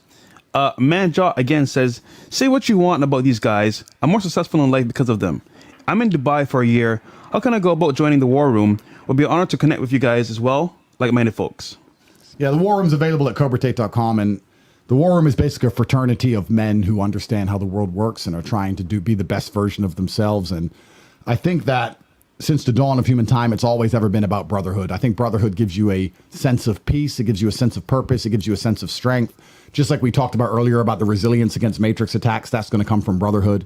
And it's always been a band of brothers against the forces of evil. It's never been any different. It doesn't matter if you were trying to defend a besieged city or besieging a city itself. It was you and your boys and your weapons trying to stick up for what they believed was right. And if you're the kind of person who is isolated without a strong network or fraternity in the world today, you're due to be crushed by the fraternities and power structures which exist. All right. Yeah. And the last few here. Sonny Faye says, the base mother wants to interview you, Top G. Also, slide for Sneako. Strickland, diss you first. Would you ever box Strickland? What did I Me? miss? What did I miss? I don't know, bro. I don't know what Everyone's I don't trying to know drag me why into he- fights all the time. Bro, what's his deal? Why the hell did he like go on a fucking like Who knows, bro? hating for no reason, man? Who knows, bro? Who's hating? I could spar. I could do a big fight and make 10, 20 million dollars, whatever. That's not worth my time, but that's the money that would be generated. And everyone's trying to drag me into a fight because I They did want you to fight Jake. They want me to fight, but I feel like people say, "Hey, man, you've retired. Don't you want to fight anymore?" And I don't think they understand if they actually pay any attention to the life I'm living or the things I've just said. I'm in a fight. I'm already in a fight. When you don't drag when you're fighting a guy on the street, you don't ask some other random halfway through. You don't start a punch up with a guy on the street and then go, "Hey, you want to fight?" Yeah. You're busy. So I'm in a fight, and I don't think the fight's going to end anytime soon. And I have very little interest in trying to do any other kind of fights for entertainment. I think my fight is larger and bigger than some stupid boxing match or a sparring competition or some views on the internet. I think I'm fighting for not only my life and the life of all the people I depend on. I think I'm fighting for a lot of other people, because if they can chop my head off, or if they can break me, which is their intention, if they can get me to cry my eyes out like Jordan Peterson, like a little bitch, if they can get me to say sorry, if they can get me to be a little, "Oh, I'm Jordan sorry, Peterson I do? shouldn't have said misogynistic things," that they want to break my spirit and break all the masculine spirit along with it, all the people who believe in me along with it. Yeah. That's why they're attacking me, and they're trying to break me. And I'm preoccupied. I have a war. In fact, I have a few, and I don't have much interest in anything else. And I think that anyone at home who doesn't understand that we are currently in a culture war needs to wake up, because we are. That's golden. You're fighting for your life. They're fighting for fun. Yeah. Crazy. Last one here says, Preston McHugh says, Sneako has really been picking up the fighting space. What are your guys' thoughts on his progress and persistence? I saw Shout him out to sparring Sean. I saw that clip, but I think every man should go train, and if he's training, that's good for him. I don't think there's any reason why a man shouldn't train. I think you should train and be as capable as you can. And physical combat is something that is innate to masculinity and something you should be good at. You got to train or at least All right, work Sneako out. for not falling. Yeah, you did well. Good job on that. Hey, Good job. So, Andrew, you got we've been in Romania for a couple of days now. Last time we came here, it was amazing. We did so much stuff. Obviously, things have changed now. What's up with you now? What's the plan I don't leave the house, bro. at all? No. If you want to go clubbing, get girls, have fun, go to nice restaurants, etc., I'll give you a nice list of places to go. I'll send you with my bodyguards. They're strapped. You're fine. And you can go have a great time. I don't leave my house unless I have to. My barber comes here. My food comes here. My shisha comes here. My cigars come here. My wives still on come house here. arrest? I stay in my house, because in my house there's a big gate, and there's 4 dudes with guns, and then there's a bulletproof door, 2 of them, and then there's me. I'm strapped. Everything's fine. My life is extreme enough. This dude I had just someone lives a say to me the movie, other day, bro. we were discussing swimming with sharks, and I was saying, that's white people shit. No way. And they were saying, "Oh, but in the Maldives you get to swim with sharks. It's so much fun." And I'm like, a shark might you don't know that shark's mood. Don't tell me sharks don't bite people, because if I was a shark, I'd be like, "You don't expect me to bite you, do you, bitch?" "Oh, Instagram. I'll give you an Instagram photo." and she was saying, "Oh, you know, so much fun and adventure." And I was saying, my life is already so extreme, and you don't see the danger of life. We're sitting here in a restaurant. You're talking about how you want to swim with sharks for danger and adrenaline. I get an adrenaline rush walking to my car. Yeah. I've got to get up and get out of this restaurant and get in that car without dying. I've got to tell my security team, they go out in advance. I got 2 behind me. I got the ones you can see. I got the ones you can't see. I got to go out into the car park. My head's on a swivel. Their head's on a swivel. Valet's bringing the car. Who are those 2 dudes over there? Who's that police car? Are they coming for me? What's this? What's this? Okay, I'm in the car. I've had my adrenaline. I had to walk to the car. My life is dangerous enough. You're a chick. You don't see danger. You're just like, whoop-de-doo, to the car, do-do-do. Yay, let's go swim with sharks. You're very fortunate, but I'm not fortunate. I don't want extreme things. I don't want fun. I want very calm, very safe, very organized life, Fresh. I don't want to be going nowhere. I don't want to do anything. I just want to keep making millions and millions of dollars, love my children, train hard, and be left alone. And when this is done, we're throwing a huge party in Miami for you. maybe we'll do a party. Maybe one. When this is all Miami. Just one. Just one. But yeah, pull like up? Huge. I do see it, and I see like a lot of the influencers last go to year, these big yes. events because everyone goes to these events, all this shit, and they're like, oh, when you're free, you're gonna go here, you're gonna go there. I'm like, I don't know. I don't think so. I don't really know. I also think fun is a massive. I was talking to my brother. I was saying, if you know good men, all they want to do is most of the time is work. What men who are good want to do most of the time is work. some version of work. Training, making money, organizing their life, getting their car cleaned, whatever. It's a degree of work. Women love fun. Women want fun all the time. And fun is where all the haramities appear. It's where all the negative organs appear. You're only going to get in a fight if you're going out trying to have fun. You're all like drugs and rape charges and physical violence and assassination. This all is linked to fun. Yeah. If you want fun, you're dragging all this shit into your Wasting life. money. Wasting Getting money. drunk. Yeah. If you want to just work, you can avoid a lot of bad things. And maybe I've had enough fun. I'm not sure. But when I was in jail, my brother and I had long conversations about what fun we would have when we were out. And then we spent 5.5 months or almost 6 months on house arrest, and we couldn't leave this house. And when they finally said we could, we sat down and said, should we leave the house? And we were like, no. You kind of get used to it. What do they say in the Shawshank Redemption? At first you hate these walls, and then you come to not mind them, and eventually you rely on them. You depend on them. And it was talking about the guy who killed himself. Yeah. Eventually, across those 6 months. This is being released. Across those 6 months, we put together a good life. We had water slides. We had bitches, we had shisha, we had barbecue, we had the gym. We don't live in a normal house, but our compound was off the chain, bro. It's like Pablo Escobar. And by the time they said go out, I was like, go where? and here I am 5 months later, and someone goes, do you want to go out? I'm like, no. You can go. Here's the address. My team will take you. Have a great time. Go get a bunch of bitches. Go pop balls. Go do. I'm going to sit here on my computer. I'm boring. But I guess it generates millions and millions and millions and millions of dollars. And millions of dollars. So I gotta ask this, Andrew. So you were in jail at a very difficult time because you went there through Ramadan, right? Yep. And you were fasting, and they were, just a terrible time to be, My first obviously Ramadan. your first Ramadan too. You converted to Islam a few months prior. Shout out to Tam Khan, by the way. He was a gracious host out there in Dubai. Shout out to him. Can you take us through what led you to converting to Islam, and how was that first month, your first Ramadan in prison? Yeah. We talk about fraternity and brotherhood like I just described, and there's no bigger fraternity or brotherhood than Islam. That's the bottom line of it.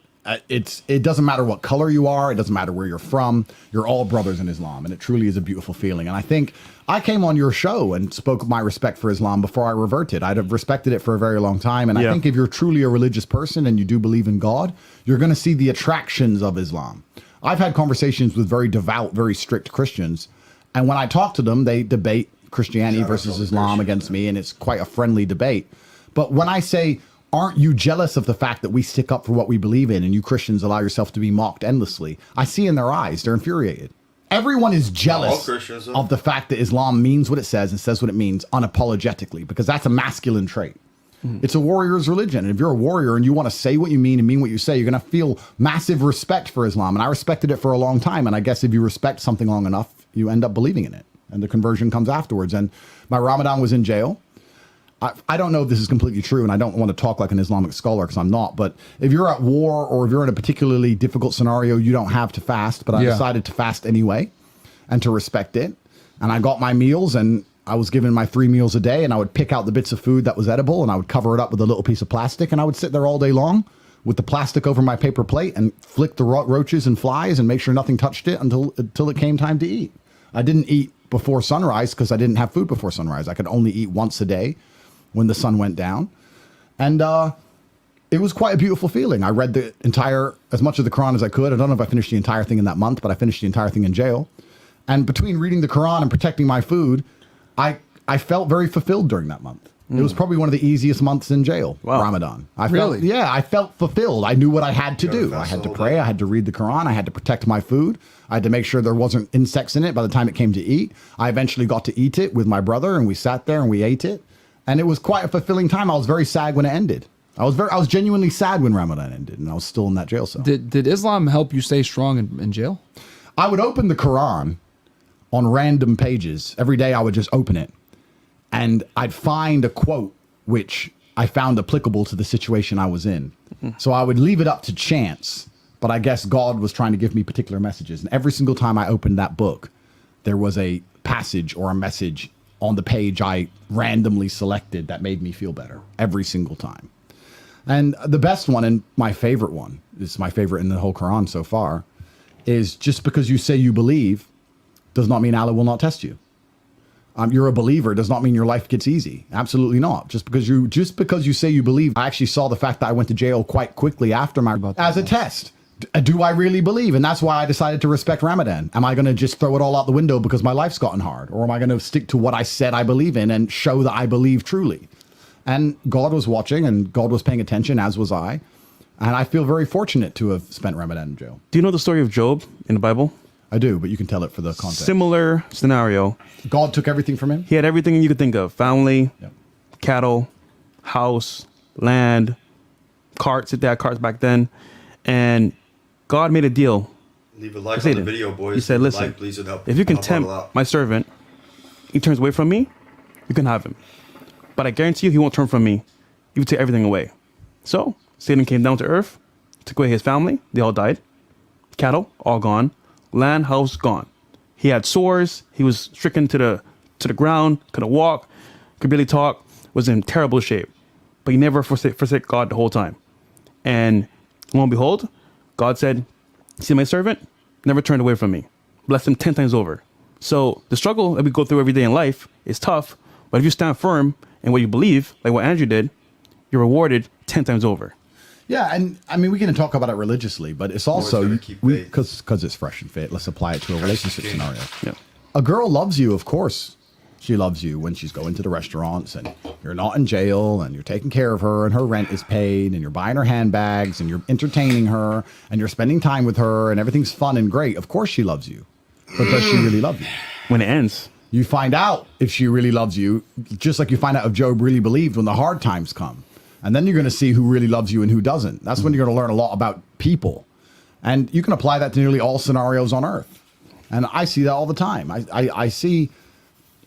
don't use TikTok at all, but occasionally I'm unfortunate enough on Twitter, you catch these couple goal TikToks. Strays. Yeah. And it's kind of embarrassing for, well, not kind of, I apologize. It's not often I'm wrong, but I was wrong there and I want to make an apology to the world. It's very embarrassing. It's not kind of, it's very embarrassing for the man, these couple goal TikToks. It's pathetic. And the reason it's so pathetic, because you know it was her idea, too. Of course it's her idea, and she's it's so gay, and she's publicly cucking him, and she's making him act a particular way, and she's showing the world that she has her man bitch whipped, and the whole thing's embarrassing. But I sit there and it's like, oh, a couple goals, and they're in the Maldives and they're hugging and they're holding hands and they're running and they're smiling. And I sit and look at this shit and I say, if he went to jail, she'd be fucking someone else in 4.3 days. A couple goals, it's bollocks. There is no couple and there is no love in the good times. I mean, okay, girls love you when things are good. Of course they do, but it doesn't mean anything. You think not maybe. I've been around the block. I'm not stupid. When I'm on my private jet and the 10 out of 10 beauty queen goes, I love you.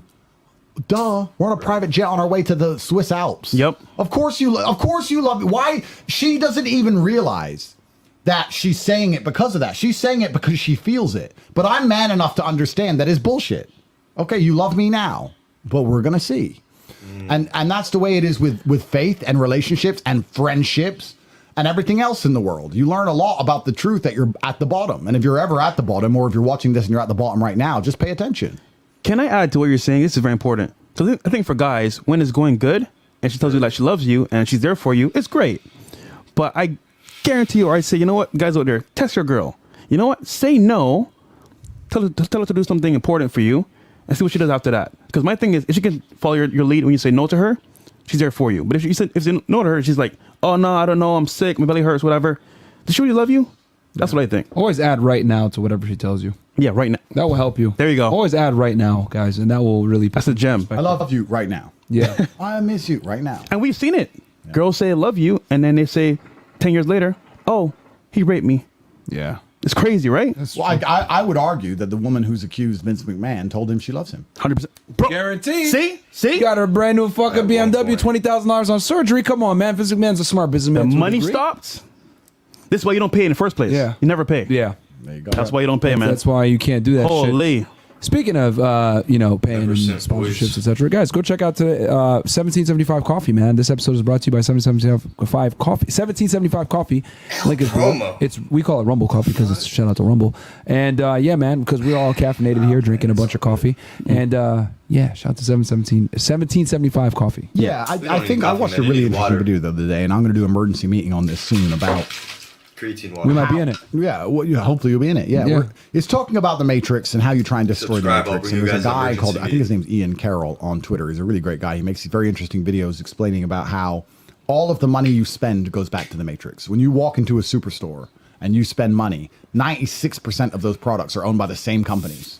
And you can't escape it. And you're funding the people who hate you and are aiming to destroy you. The exact same people who are pushing these agendas you don't like. You're giving them your money. Yeah. And people say, oh, we're going to boycott Bud Light and buy this other beer. Well, guess what? The other beer you buy is owned by the same company that owns Bud Light. So you're not doing anything. Anheuser-Busch owns own. Of course. So you have to try and find independent companies to spend your money on if you want to truly make a dent in the Matrix. And Rumble is fantastic for free speech, and they own 1775 Shout out Coffee. Rumble, man. So if you're going to drink coffee and you're going to spend money, we strongly recommend you spend money supporting a platform that you enjoy and allows you to hear the ideas you agree with and the ideals you agree with, as opposed to giving it to Nescafe so they can take it, throw it through some accounting and spit out the other end, funding some transgender bullshit that your children have to digest. That's a good put point. Put it on a YouTube ad. Guys, and if you there's a reason why support- we're not doing this shit on YouTube. If you support Rumble, you support Andrew, Fresh and Fit.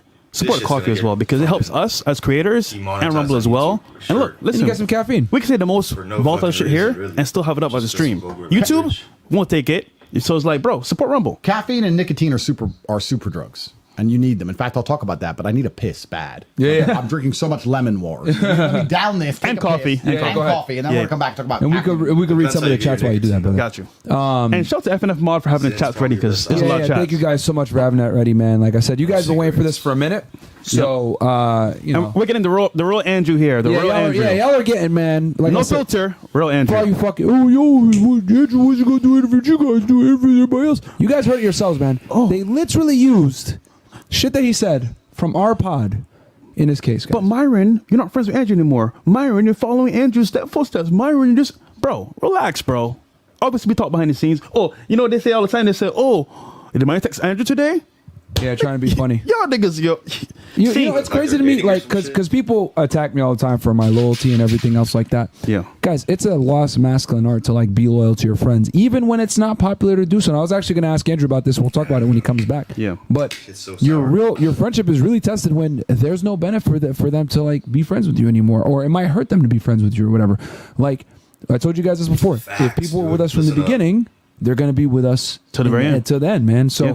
whatever, man. If that's what you... I And switch up so we may not quick. always agree, but the loyalty is still there. yeah. So Absolutely, man. So, guys, it's a lost trait, man. It's a lost trait. I was talking about loyalty, Andrew, and you How know, much is that left? yeah. Not at Actually, all. matter of fact, I want to ask you this, bro. Yeah, go ahead. When you went in, how many people fucking turned their back on you and did some snake shit? Man? ooh, tell him. Right. Well, the thing is, and Tristan said this yesterday, it's so true. You guys rode from us from the absolute beginning. So did Tam Khan. So did a few other fantastic guys. And when allegations like that come out, people are scared to support your name in case, you know, a video comes out of a dungeon of people. Send me to jail too, man. Yeah, of course. But you Send me know to my, fucking you jail know too, my bro. character. And this goes back to the point about loyalty, the reason it's so hard to find in the world today. Loyalty requires bravery. Because to be loyal to somebody, you have to be brave enough to stick to your ideals in an unfavorable situation or position. If you're a man who's not brave, how can you be loyal? If you're a man who's not brave, how can you be loyal to your friends when they're accused of something? All the facts aren't out yet. You don't know what video is going to appear. You don't know why the police arrested them. If you're not brave enough to put your name on the line, how can you be loyal to them? If you are not brave enough to fight the man who attacks your girl, how can you be loyal to her? Bravery is a prerequisite to loyalty. And there's a lot of men in the world who sit and say, I'm loyal. I want to be loyal. But if you're a coward, you can't be loyal. Yeah. If you're a pussy, you can't be loyal. Loyalty and bravery go hand in hand. And that's why loyalty is so scarce and so hard to find in the world today. And I guarantee if there was more bravery in the world, there'd be a direct and positive correlation to loyalty. You'd find it everywhere. But most men aren't brave. They're scared of getting in trouble. And they're scared of sticking up for something if it's going to get them heat. And they're scared of sticking by somebody if it's going to put problems on their plate. And they're scared of getting their ass whooped or whatever chat, it is. this And that's shit's why live. you have no loyalty left, because people are basically cowards. And It's a also, lost art, man, in people, this generation. people Am I natty? support Yes, I'm natty. to benefit. Notice, right? People supported Andrew for a little bit. Yes, this but then is when they didn't see live. instant reward, they said, yo, fuck this shit, I'm done. Christ is king. Yeah. Shout out But we to just you. say, yo, we're going to support no matter what. Yeah. All the way through. Yeah. With no reward, because we don't need that shit, bro. Palestine. Yeah, for real. Not only that, like Real bad man. because you know, Shout out you boys in the chat. people make fun. When I say I talk with Andrew all the time, they're like, "Oh, you talk with Andrew all the time." Like, obviously, Checking in, bro. Yeah, checking in and everything else like that. But like, guys, he told you guys earlier they used shit from our podcast against him in court, man. Like, Yeah. the fact that he's even on here now is like, and I told Andrew. Remember, we had this conversation. I said, "Bro, you don't have to talk about us on Tucker Carlson." Yeah. Shouted us out, one of his most popular interviews. You don't have to do that. We'll have You another know. hookah. Is that You any- mentioned this in other situations as well, and I was like, bro, I know that we have we're very fucking controversial. Like, I get it. Like, I didn't take it personal, right? And people don't understand that. And It's we're like, black, bro, too. you got to be out for your buddies, man. And they used our shit against him in court, man. Takes bravery to be loyal. Yeah. I could sit And he's here right now. That's right. Real bad man. It takes bravery to be loyal. And I believe it depends. I mean, there's a simple worldview I have, and it's that I don't have faith in any of the human constructed systems on the planet because they're constructed by humans. I don't trust the medical organization or the judicial system. I don't trust the financial system. I don't believe in the Matrix. I don't believe in any of it. So then the only faith and trust you can have in it is God, and God wants you to be loyal to the brothers who ride beside you. That's what God wants. So Yeah. to me, it's easy to follow God's law. To me, I don't care if it gets me in judicial trouble amongst the humans here on earth if I know I'm doing what God wants me to do, because he's all powerful and all knowing. So that's my answer, and that's why I'm always going to choose it. If you decide not to do that and decide to then have faith in humans and humanity, you're making a mistake, because humans are extremely fallible. They're fallible people who are going to build fallible systems. And it doesn't matter what's written in a book. It doesn't matter how educated your lawyer is. It doesn't matter. It's all fallible from head to toe. And problems are going to come from that when you're looking for justice and fairness, because only God can do that. And he works in mysterious ways. But I know if I stick by my brothers and stick to my word and say what I mean and mean what I say, and refuse to lead any of my fans down a negative path, that I will be monumentally rewarded in the end, including if he throws me back in jail. Then he knows things I don't know, and he knows I need that jail sentence. So I will take it graciously, sir. Thank you. And I will go and do it. Yo, Andrew, real quick. So last time I came here, I was totally out of shape. What do you think now? You're getting better, Fresh. But if you lived with me, right. I'm gonna leave him in Romania with you then. Oh, You train every day, no days off, endless, and we wouldn't let you not train. You get dragged in there. Well, quick tip, guys. We're going to spar tomorrow. Yeah, Myron and Andrew. No, You are as well. And yeah, Myron and Andrew, yeah. No, you are, bro. Come on, Because Fresh. you beat him in Super Smash Bros. Now it's time for Super Smash Bros. in real life. That's right. He beat me in Smash Bros, and now we're gonna do it in real life. Isn't it funny? We were playing the game, right? He was like, yo, I'm going to beat you up in real life. So I said, real life? No, it's a game. It's a game. Please, chill. It's a game. No game to me. Oh, my God. There's some chats here if you want to. Yeah, I gotta. While you pull up ahead, the thing, I got a question for you, Andrew. Andrew, I gotta say this, man. Obviously, you know you're responsible for having a bunch of young men, young boys walking around saying, "What color is your Bugatti?" and realizing that the world, they can do more in the world, right? And one of the places that has a big fucking problem with your message of guys getting out there and fucking becoming better is the UK. What the fuck is their infatuation, which you haven't lived there in well over a decade? Like, what is UK's their weird, problem? man. with Like, why are they so fucking hell-bent, man, on going after you? Well, Russell Brand as well. They wrote a whole letter to fucking Rumble, Yep. right? Shout out to Chris for standing 10 toes down, saying no, asking, oh, is he monetized on your platform? Yeah. Like, Yeah, the UK. What's their problem? I think the UK is coming for me next. I think they're going to launch a case on me. I think they're going to attempt to arrest me. The UK is draconian and it's out of control. They've just entered recession today. It's a failed society where crime rates are out of What? control and stabbing are out of control, and they no longer have a border, and people are just arriving by boat, and there's acid attacks. It's the acid attack capital of Europe. You can walk down the street and get acid thrown in your face and be permanently disfigured for life. Wow. They should have bigger things to worry about. But I guess their primary objective is, instead of trying to fix our problems, which we don't believe we can do, let's kill the person who highlights the problems. Let's fix the man who tells the truth. Yeah. We have all of these problems in our society, but instead of fixing them, let's instead attack the person who highlights them, because that makes them less prevalent to the populace. So let's get rid of Andrew because he tells the truth about what's happening in England, and then maybe we'll get away with this scam a little bit longer. And that's why they've come up with the idea they have, and that's why, as we speak right now, the British government is trying to put me in jail. I'm pretty sure of that.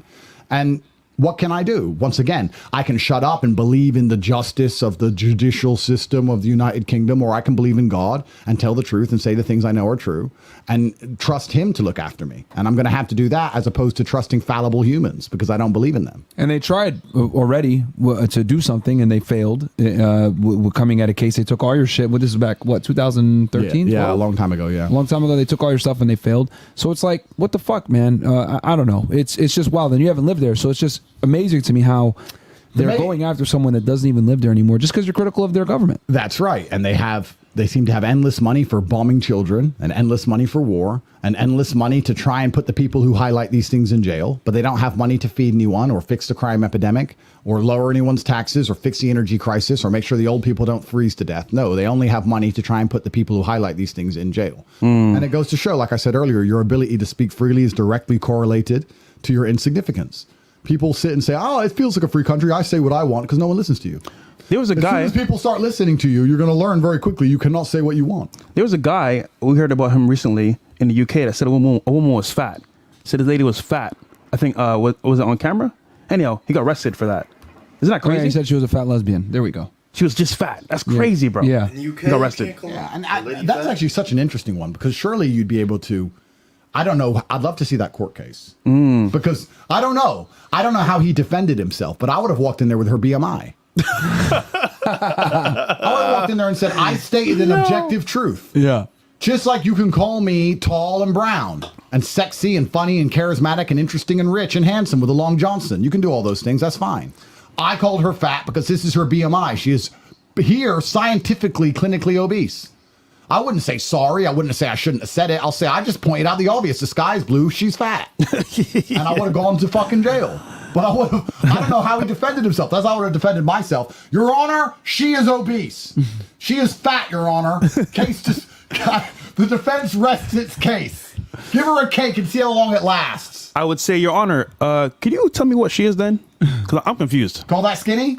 Yeah. But once again, if I'll ask a pertinent and important question. If a woman called a man fat, Ooh. would she go to jail? No. Would she be arrested? No. Not nearly. And the answer is no, because we live in a matriarchy. A big no. And when you live in a matriarchy, the number one thing you can do in an attempt to keep the power of the matriarchy is to convince the world that you live in a patriarchy. So they just say the absolute opposite. We live in a matriarchy, and they sit and cry all day about the fact that we live in a patriarchy because it makes people afraid to highlight how matriarchal society is. Yeah. They do that on purpose because you're instantly attacked for being a patriarchal person. So they'll sit and say, we live in a patriarchy, men have all the power. How do we have all the power? Name a single law that benefits men. Name one. We don't have any power that a woman doesn't have now in the world today. Women actually have nearly all of the control. They do. And then they want to come along, and I've said this on Fresh and Fit shows before, when they say, well, men make more money. False. Yeah. A very small percentage of men make more money. Yeah. The average man does not make more money. The average man works hard carrying trash in the rain to try and get a wife to be loyal to him so he can raise his family and pay the bills. The average man does not have millions and millions of dollars. And they have once again conflated a few rich elite men with all men. And it's part of the psyop they're doing on the populace and psyop they're doing on the females. So females think they're oppressed and living in some kind of patriarchal society. Find a society on earth outside of the West where you're more free. Go for it. If it's so bad, I argue women have never been more free than they are in the West. Ever. And I love asking them this question. Name one right or privilege that men have that you don't, outside of men being able to have sex without being judged. And they can't name shit. They literally can't name shit because they get... And judged. Yeah. And when you say judged, we're not judged by the law. So again, the law is on their side all fine. We're judged by God. Yeah. And they know that because God's the only true judge on earth. But the law is not going to tell a woman not to be a hoe. She's allowed to be a hoe. Yeah. There's Yeah. no law against it. Yeah. Only God judges them, and other women judge them, and men judge them. But about at length about how a woman can be promiscuous and decide to destroy men's life retrospectively, because that's another reason why promiscuous women do this, which is why I say I avoid them so heavily. A promiscuous woman instead of admitting she was promiscuous and admitting the mistakes she made Precious to and the living picture, with maybe? the sin of being promiscuous, would rather pretend she didn't want to do it or was forced or was tricked. Because then she gets to pass blame and remove all self-accountability. If you, I'll make up a hypothetical scenario. Like one of these fucking girls on this case, which I won't even go into it. Yeah, let's make up a hypothetical scenario. Let's imagine you're a rich billionaire and you own a global wrestling organization. And let's imagine you have a girl who works for you, who flies around on private jets and lives a good life and gets presents and spends millions of dollars. And you're into a kink where she sleeps with other guys or other girls in front of you, whatever. And she does it all and enjoys it for years because the money's rolling in. Then the relationship ends and you break her heart because you don't want to be with her anymore. She has two choices. She can sit there and say, I was a slut for money. I decided to do X amount of things because I wanted the money and the lifestyle. And I guess to a degree, I sold my soul and sold my pussy for money because I was enjoying this Absolutely. lifestyle. Or They don't show her text messages. or she could say, I was tricked. I didn't want to. He made me. Yeah. I was human trafficked. And it removes all of her responsibility without consequence. If you could remove all of your responsibility for the actions you've made without consequence, whether you are male or female, you will do that. Let me give you an example. If you get a bank loan and you spend that loan irresponsibly and you cannot afford to repay it, and you can go into the bank and say, you tricked me, you made me take the loan, I don't want to pay it, and they had to write it off and let you get away with it, name a person who wouldn't. Yeah. So women can now, promiscuous women, can now blame their promiscuity on men.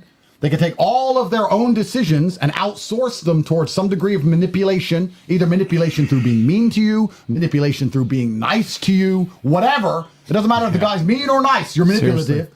If you talk to her, you manipulate her somehow. Yeah. And they're just going to try and take all of their own personal decisions and blame it on a man so they can absolve themselves of the responsibility of their actions. So when a man says to them, why did you have sex with so many men and do all those things? Oh, I was tricked. I was tricked. No, you weren't. They just don't want us to own up and take responsibility for anything.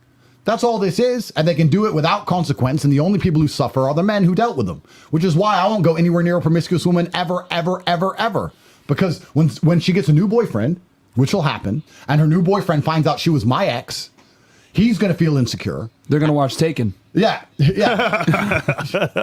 He's going to feel insecure. He'll text you. And she'll be like, he's going to be like, why were you with him? Oh, he's a piece of shit.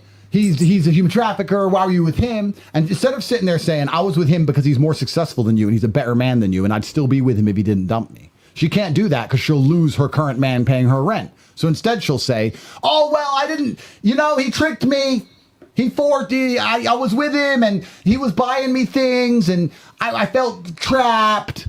And she'll just make up shits because then it's not her fault. Yeah. And she'll just absolve responsibility. The whole thing's a clown show. And then who gets stuck with the garbage? Me. So that's why I refuse. Bro, these women don't deserve me. They don't deserve me. I do all the work in bed anyway. Fuck you. You don't deserve me. You don't deserve the dick I'll give you. Because it's just a headache that I have to think about forever. If I sleep with a woman today, I got to think for the rest of my human years if she's going to be upset by the fact that her new boyfriend found out he's inferior to me. I don't need that garbage in my life. How about I just don't fuck any of you? Sorry, ladies. I'm not going to fuck any of you. Stop sending me emails. Stop begging. Because I get it endlessly, hundreds a day. I'm not going to fuck any of you. So just stop. Go away. Isn't it kind of crazy when a girl approaches you first, but like, you know what could be possible when she's coming to you? Like, it's just kind of like, what do you want from me? Well, it's scary if a girl approaches you first because that means she approaches men. Yeah. If she approaches men, we know how that goes. Yeah. Yeah. Could be very problematic. We know how that ends. I mean, she's had it. It's innocence and inexperience in a woman that's attractive to a man. Yeah. I'll tell you something, bro. I want to be the first man to take a woman to a beautiful location on a private jet. Facts. I want to be the first man to put her in a McLaren or a Lamborghini. I want to be the first man Facts. to show her so many things. I don't care how beautiful you are. If I see on your Insta you've been on a jet before, I instant lose interest. Yeah. Some dude has shown you so much, and now I have to show you the same or more, and you've seen it all. Experience in a woman is so unattractive. Yeah. That's not what we want. Agreed. And again, you can call me misogynist, you can call me names. I'm just talking the truth. You can ask any man out there, do you want an experienced or inexperienced woman? You say, I want a woman who I can be the first one to show her things. That's what I want. And that doesn't make you a bad person. That means, in fact, you want to be her gateway to the world. You want to provide. You want to give her things. You want to be a good person to her. You want to make her smile. You want to make her laugh. It's hard to make her smile with a fucking Happy Meal if she's been on jets. That's true. So this is the reality. You want that bar to be as low as possible. Why wouldn't you? Your life's hard enough. You're a man, you're out here working, you're trying to pay the bills, you got a difficult life. Now you want to make your woman smile. You don't want that bar to be so high that you need a private plane and the Hope Diamond and take her to Maldives for her to crack a smile. No, you want her to smile over the simple things, the small things. You want an experience in a woman. There's nothing wrong with that. Everyone understands that. Every culture on earth understands that. There's not a culture on the planet that respects promiscuous women. Name one. There's not a single one. But if you say it in the West, you're somehow deemed misogynistic. But it's deliberate. It's a psyop. This is done on purpose by the Matrix, by the people in charge, because they're trying to demasculinize us at every level. And one of the most masculine instincts you can have is to protect and provide for your woman. If they take that away from you, what do you even have left? If you can't find a woman you can protect and provide for and feel protective over, and she obeys you and you get to be the king of your castle, you could have your own tiny little apartment, but at least it's yours. And you're the man in that apartment. And she makes your dinner and she loves you very much and you pay her bills and you're a happy team and you work together. No, they take that away from you at the base level. They destroy the nucleus of the cell. There's a lot of men watching this right now whose woman will not go and get them a drink. They can't say, I'm watching something. Can you get me a drink? You're paying the rent, G. You're paying the rent. She won't even go get you a drink. The whole thing's lopsided. It's all destroyed. And they'll play this clip in court saying he thinks women should fetch him a drink. Yeah, I think if I'm paying the bills and I'm driving her around in Ferraris and I'm giving her presents and she's flying on private jets and she's physically safe because of me, if anyone breaks in the house, I'll die to defend her. I do think she should get me a lemon water if I'm busy working, paying our bills. Correct. Thank you. Take me to jail. Like, you can't have standards, man. What planet are we living on where that puts a man in jail? It's incredible how men can't have standards, man. You can't have wild. standards. It's absolutely wild. Another thing too is like they'll sit there, right? Because I've said this when it comes to this whole Me Too bullshit, right? Which really infuriates me. You got to pick one. It's either women are bumbling idiots that can't make their own decisions, and we need a man over them at all times, right, to give them the ability to make consent, or they're adults that are able to make their own decisions and they have all the legal rights and privileges that men do, which they do, by the way, and they should be able to deal with the consequences of their actions. But no, we sit there and tell them, you can be hoes, you can do whatever you want, you can make money, you can become successful, you have the world in your fingertips, but at the same time, we're not going to go ahead and give you the responsibility to dealing with the consequences of your own fucking actions. And that's where we are now. It's scary. Yeah. They can pick and choose when they want to be an adult. It's hypocritical, completely right. Because if they're not capable of making their own decisions and living with the responsibilities of those actions, well, then they should obey their fathers. Until they get a man, they should obey their man. Yeah. And if they're going to ignore their fathers and ignore their man and make all their own decisions, and then as soon as a decision has consequences that they did not foresee, the most interesting thing about that is that these foreseeable these consequences are very foreseeable. Oh, yeah. They're not complicated conclusions. It's cause and effect. But they'll ignore them, pretend they don't see. I didn't see the effects that would come to the tarnishing of my reputation if I did porn. I didn't expect this. I was manipulated and tricked. Because they want to absolve themselves of responsibility. You either should be obeying your fathers and obeying your man, or you should be a sentient being that makes its own decisions and live with the responsibilities of those decisions like a man does. Well, as a man, we are responsible for the consequences of every action we undertake. Everything we do, whether good or bad, is our fault. If I get a Ferrari on the drive, I did it. If I end up in jail or dead, I probably made a mistake somewhere, or I will at least pretend I did so I can learn the lessons to try and prevent it happening again. We take responsibility for everything. Women take responsibility for nothing. Nothing's their fault. It's always someone else's fault, something else's fault, your fault, the sky's fault, the government's fault. I'm a Pisces. The TV's fault, Sagittarius. Yeah, it's garbage. But Andrew, I'm a Virgo. Oh, of course. But Andrew, I have emotional intelligence. It's crazy. The number one way you see this, women do this most often in arguments, right? Yeah. Why did you talk to me that way? That was disrespectful. Well, you did this. Okay, fine. I'm not even going to say I didn't do it. I'm not going to say you're not allowed to be upset or feel a certain way. That's not why I asked you. I asked you why you spoke to me that way. Well, I was mad. Okay, so when I'm mad, can I punch your face in? No, I'm not allowed. I have to control my anger and behave myself as a sentient adult.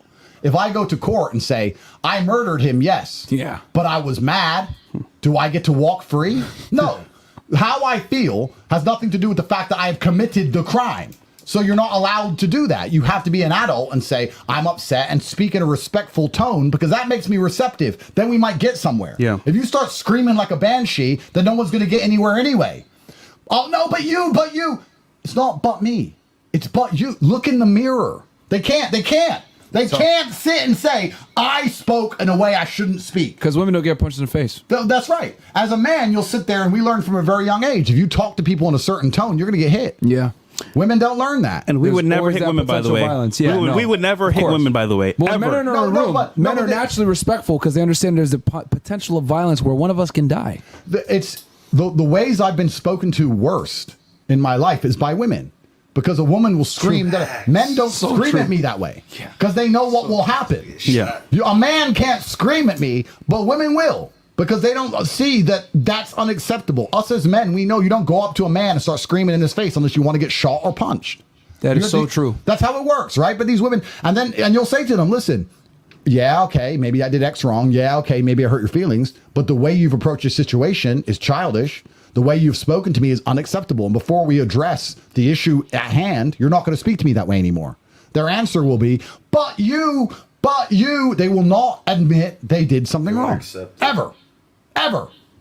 And that's the situation they live in. And that's what's so scary.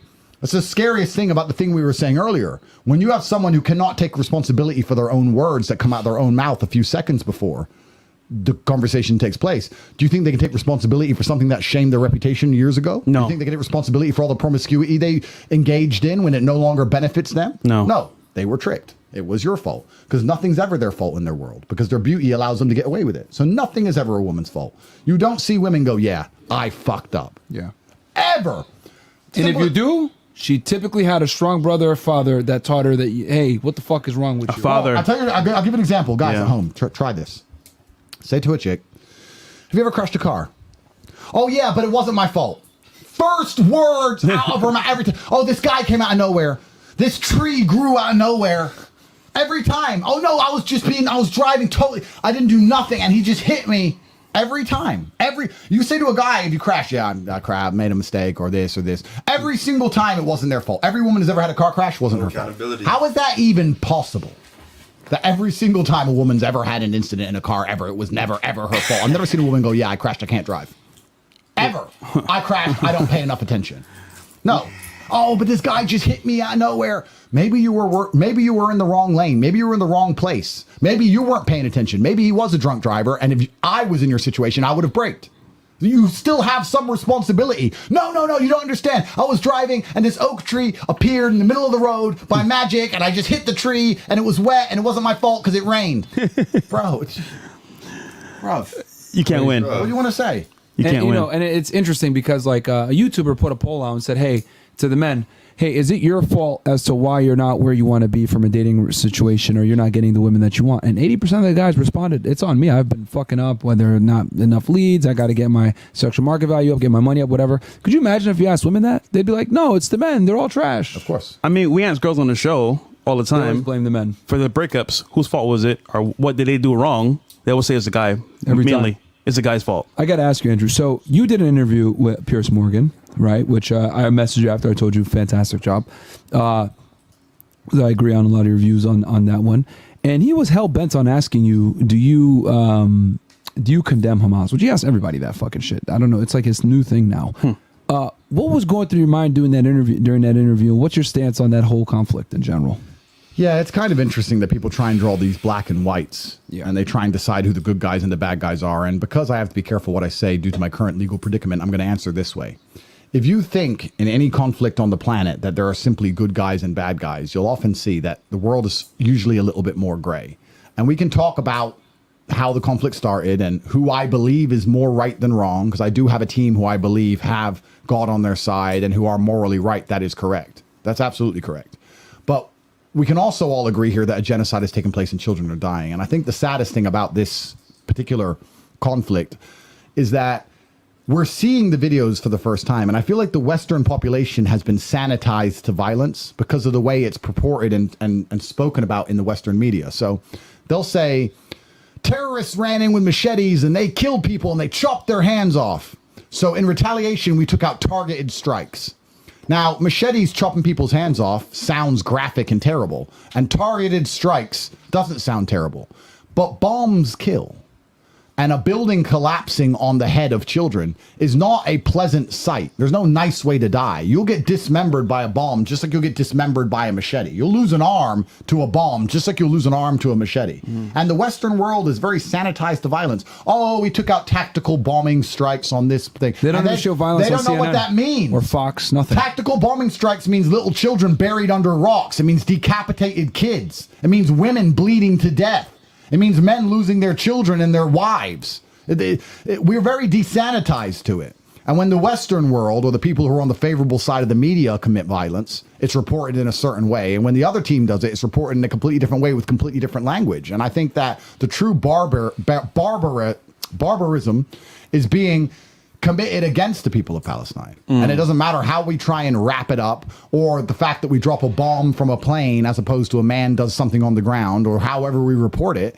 If you actually look at the videos, it's truly disgusting. And I feel deep shame and deep guilt in my heart that this is happening and there's not much I can do about it. Maybe it's my masculine instinct, but I felt sad ever since that begun. I felt noticeably more sad every day since October 7th.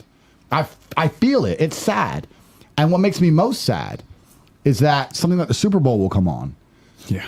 And people just don't give a shit about children being blown to pieces because Ice Spice. the Super Bowl is on and this game and, oh my God, look at this singer and this crowd. Look at them. Bro, how the slave mind is remarkable to me.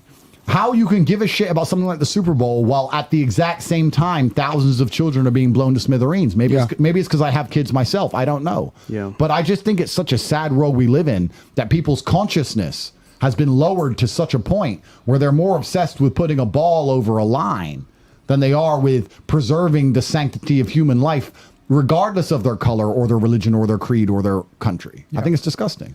You know, it's crazy. I tweeted this. I was like, yeah, everyone was watching Taylor Swift drink a beer while, you know, they bombed thousands of people, innocent people in Gaza, man. And there's another thing. I have my own charity. I often don't talk about this because people think I'm only doing it. I don't know why they think I'm doing it. I have a charity, and you can go right now to tatepledge.com, and I spend millions of dollars every year feeding children, myself, in the worst countries in the world. In Syria, we try and get food into Palestine whenever we can. In some bad parts of Turkey, we spend a lot of money feeding kids. Me and my team, the War Room, specifically try. And you've been doing this before. I've been doing this for years. Case. You've been doing this forever. Trying to, for all you haters. Trying to save the world effectively. I have a lot of money, and I think, well, what's the most tangible thing you can give to a poor person? Food. Give them a hot meal. And you can go to tatepledge.com and see the videos of me feeding children all around the world. But nobody wants to talk about that. I'm a bad person because I said women can't park cars.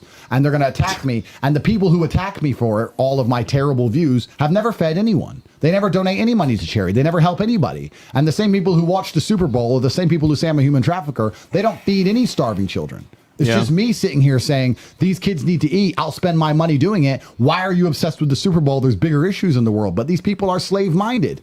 And that's what they say inside the Matrix. Anyone who is not yet unplugged can become an agent. Anyone who's not unplugged from the Matrix can become your enemy in a split second and aim to kill you. And aim to kill you. And when I say kill, it can be in a lot of different ways. I don't even mean murder. I can mean it metaphorically. They can sit them down in a jury, and they're slave-minded, and they can tell them some garbage, and they'll sentence you to death. And that's the world we live in, and it's scary. If you don't believe in God in the world today, I don't know how you're functioning, because that's the only thing that can keep you sane when you see the injustices that are happening on the planet. Yeah. Yeah. And you know, it's crazy because, you know, most Americans are very unaware of what the fuck is going on. And a matter of fact, speaking of Americans not being aware of what the fuck is going on, there was recently an interview that Tucker did. You're friends with Tucker. Very smart guy. I like Tucker Carlson. I think the best thing that happened to him was him leaving Fox. Because now he's independent and he can do things that he wasn't able to do before. And he recently went and did an interview with Vladimir Putin, the president of, or prime minister, president of Russia, or prime minister, either or. You got pretty much the leader for the past, 24, 25 years or so. Very interesting interview. You had quite a bit. You had a breakdown of it on Twitter, which I think is very interesting. What's your take from that interview? What's your takeaway? Yeah, I think a lot of people expected Putin to sit and tell those of the West the same things he tells Russian state media, because to Russian state media, if you actually watch Russian state media, and by the way, that's censored in the West. So we live in a free society, but they don't show Putin's speeches. They don't show Russian news. They don't show their view on anything ever. They only show one side of the story. But he'll say to the Russian populace that the West is run by Satanists, The West is run by pedophiles. They're trying to inject LGBT and transgender ideology to children. Their leaders don't listen to them and have no interest in the people themselves and are stealing all the money and money laundering. He'll say all these things, but when he was in front of Tucker speaking to a Western audience, he refused.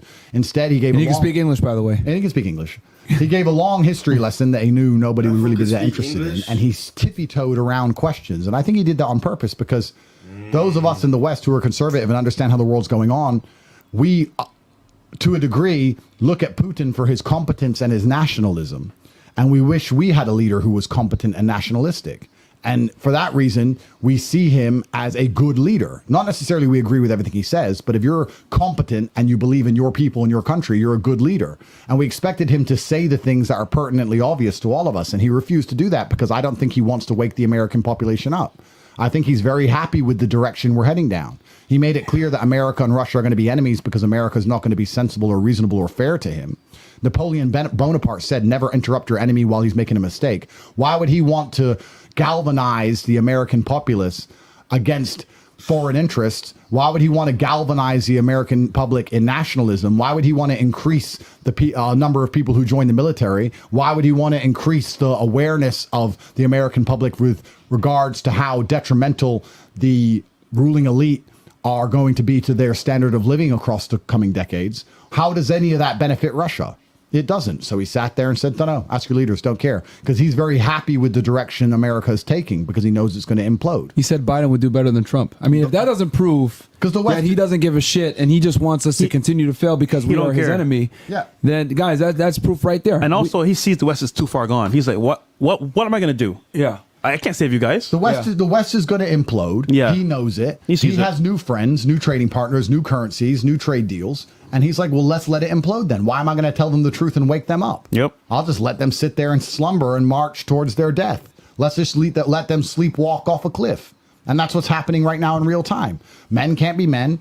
You can't be a husband to a wife. You're not the king of your castle. You have no control in society. You're not allowed an opinion. You're not allowed to talk. You're a slave who has to pay his taxes and work hard for a low wage while they inflate your currency to the point you can't even afford to do anything. Every woman thinks every single man on earth should be a millionaire. God knows how from the sky. You can't make any of them be loyal to you or love you. You can't raise a family. You can't afford it. Your woman's going to leave you and take any savings you got anyway. Like men are fucked. And Putin's fine with that. He doesn't want to wake us up. He's like, well, let's just let the men stay fucked. And then we're trying to continue to destroy us from the inside out with TikTok. Yeah, that's right. And let's allow the West to implode, which is what it's going to do. We've reached a level of decadence in Western society where society can literally no longer function. Yeah. We talk about the collapse of the Roman Empire, and everyone believes that the barbarians turned up and ransacked it. Well, how could they do that? Because the men of the Roman Empire became lazy, decadent, drinking alcohol, obsessed with just pointless sex and being gay and acting like women. And when the armies needed, they weren't there. And that's the basis of humanity. I mean, I don't know. Take 100 random American teenagers. How long would they last in a ditch in Ukraine? I look at it as a Trojan horse. America took a gift in from different countries, but the gift was a actual weapon. Social media, agendas, When you said agendas, it just popped up. Every single agenda is a Trojan horse. There you go. I mean, feminism, they purport feminism saying, well, we care about women's rights. Well, so do I. I don't want women to live in a world where they can't go outside without getting raped and attacked. That's insane. I have daughters. Yeah. Women should have rights. I'm a feminist. I believe in feminism too, but they've Trojan horsed feminism with attacking masculinity and destroying the ability of being a man. No longer about what it was there for originally. It's nothing to do with that anymore. Yeah. Same with every other agenda they push. The climate change agenda has nothing to do with saving the planet. It's everything to do with controlling your life and raising your taxes and stopping you going places and stopping you from eating meat. If they cared about the planet, please explain to me why all these people who make millions of dollars off the back of these huge bills we pass in the name of climate change are buying beachfront mansions. I thought the ocean was coming. Yep. They all live on the beach. They don't even believe in it themselves. It's all just a Trojan horse agenda, and they do it so they can hit you with emotional arguments. And the emotional argument is, well, don't you care about nature? Don't you care about the trees? Yeah. And that's an emotional argument because you're like, well, of course I do, but I don't see why I should have to pay more taxes to stop the sun from being hot. That doesn't make sense. Why am I paying more money to stop the sun from being hot? And why are you now telling me I don't care about trees? And that's another reason why. And this is why it's all a web and it's all interconnected. You go down a deeper level. If you want to use an emotional argument, what are emotional arguments? Who are emotional arguments most effective on?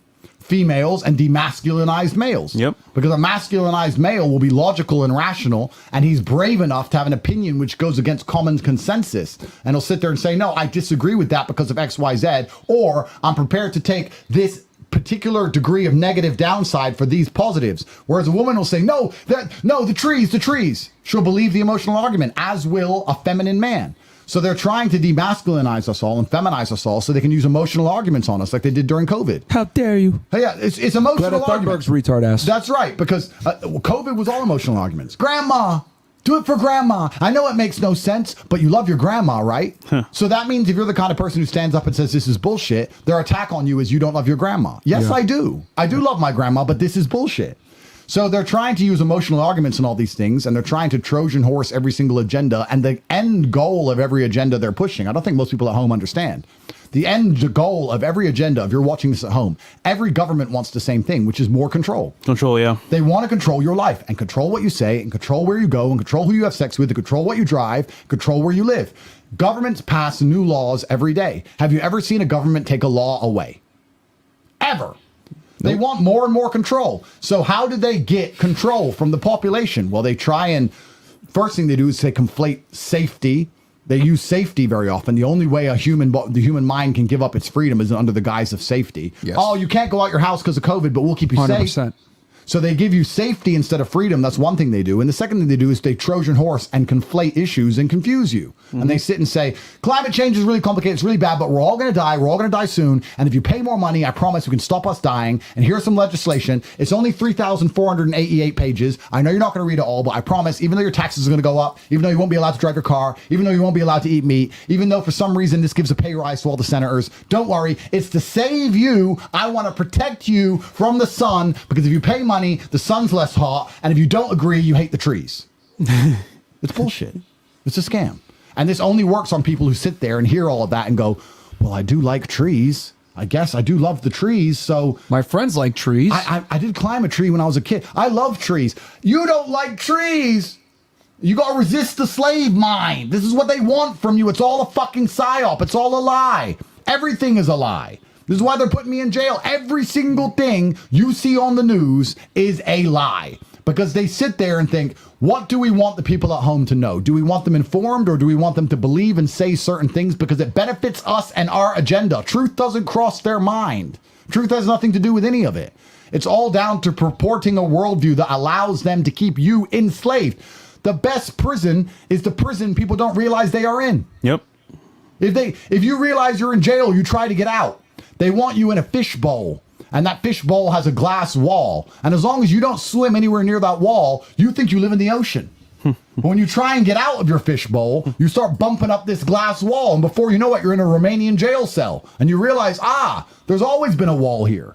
Most people don't realize that because they don't try and swim very far. And they think they're living in the Pacific, and they're a goldfish in a fishbowl, paying taxes like a dumbass.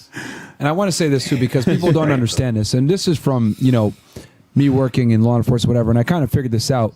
You can't have the utmost liberty while also having the utmost security. The two cannot coexist. Right. So if you want the utmost liberty, you must understand that you must sacrifice some security. But if you want the utmost security, you must sacrifice some of your liberty. And that's what they did through 9/11. Now we know 9/11, hey man, fucking kind of a lie, bro. But this is the thing where you have COVID, lie. Well, this is the thing. So if you want liberty, then what you have to do is at least take personal responsibility for your security. Yeah. If you want liberty, you have to say, okay, I don't want to rely on the government to keep me safe. I have to keep myself safe. So I need to learn how to use a gun, and I need to live in the best area I can. Yeah. I need to have basic protocols for my household and my family for them to act in a certain way if a scenario goes down. I need to be perspicacious to keep my head in a swivel. I need to be physically strong. I need to be a good shot. I need brothers I can rely on, people I can call.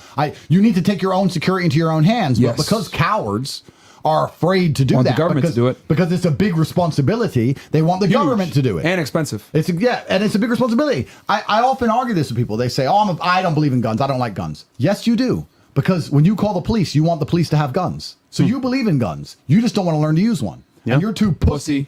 You're too pussy to take the responsibility of being a good shot yourself because you're a little bitch. So you want a police officer to come and be a good shot. You believe in guns just fine. You don't believe in personal responsibility or accountability. That's what you don't believe in. And then you want to outsource it to the government. And by extension of the government increasing our security, which is arguable if they even do that, because they say they do and they fail, they take all of our liberty away. So if you want to live remotely free, you need to have absolute personal responsibility for everything in your life, especially your physical safety and security. Here's another fun fact for all the Americans out there. The police are not obligated to protect you guys. Legally, the police are not obligated to protect you. Damn. Yeah, I know. Newsflash. Some of y'all don't even fucking know that. That's your safety, are huh? Not legally obligated to protect you, and that's coming from someone that used to work in law enforcement, guys. Ta-da. Well, there you go. So you should take it into your own fucking hands when it comes to your own personal security. The Second Amendment is a beautiful thing, man. Holy. Because, and I'm glad that you made that distinction. If you want security from the government, from Uncle Sam, etc., then you're going to have to give up your liberty to a degree. Absolutely. That's just what it is. It's control. Look at 9/11. 9/11 ushered in the Patriot Act, TSA, the Homeland Security Act, etc. More, made for more overreaching powers with FISA courts, etc. Bro, crazy, man, crazy. And the other thing too, I want to say because we're talking about Putin, right? And when you talk about this stuff, because Coach Redpill was a big critic of Ukraine, Zelensky, and of global warming and all this other bullshit. He said it was all a lie. They fucking killed him, right? And he was right about everything. He was right about Ukraine losing the war. I remember when the war first broke out, he was the only person in Ukraine actually talking about it, saying that, they're losing this war. On the ground. Russia's slowly taking over. Now Russia, I think, controls about somewhere around 25 to 30% of Ukraine. They control all of eastern Ukraine, right? Crimea, Donbass, etc.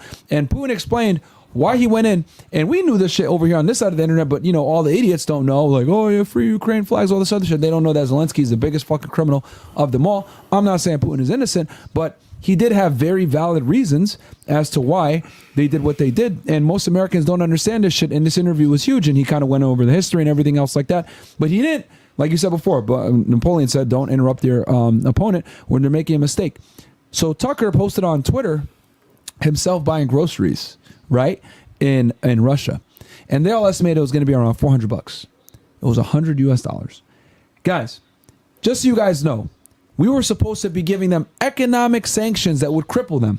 Tell me why Russia is cleaner, safer. They're building all over the place. Tucker took video of the train system there, where it's all clean and fucking nice, versus you look at the train system in New York, it's all fucked up. He's able to get groceries for $100. This is a country that they said for the longest time is nothing more than an economic gas station that has no economy. Poor. We crippled them with sanctions because they went ahead and decided to invade Ukraine, but their economy is doing good. The ruble is higher than it's ever been. I think it's one of the most productive countries in Europe, and this is with all economic sanctions that are supposed to be crippling.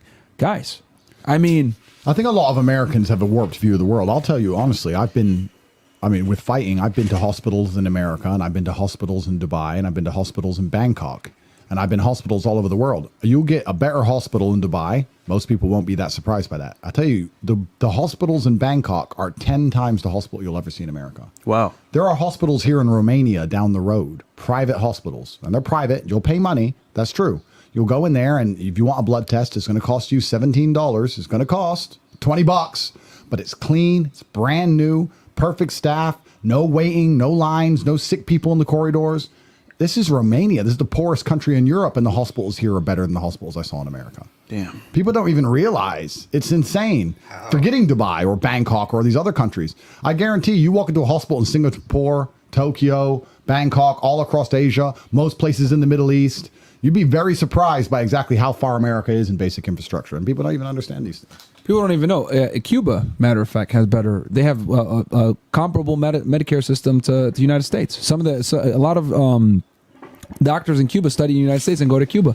Like, we are not as advanced as people think they are, and it's not until, because most Americans don't have passports, and most Americans don't know another language, travel at all, and most Americans don't travel. So the mainstream media is able to tell you these fucking lies about what's going on in the world, right? They're able to tell you the bullshit going on in Israel, and you believe it hook, line, and sinker. They could tell you the bullshit going on in Ukraine and Russia and tell you that, Russia's really poor and we're destroying them economically, but for some odd reason, their groceries are cheaper than ours. It's like Africa. They're poor. No, they're not. Yeah. A lot of Africans are very wealthy. It's crazy, bro, how most people don't know what the fuck is going on in the world. Yep. All right, we got some last chats here. Yeah. SK Demille says, didn't really want to bring up Sneako again, but I have a question.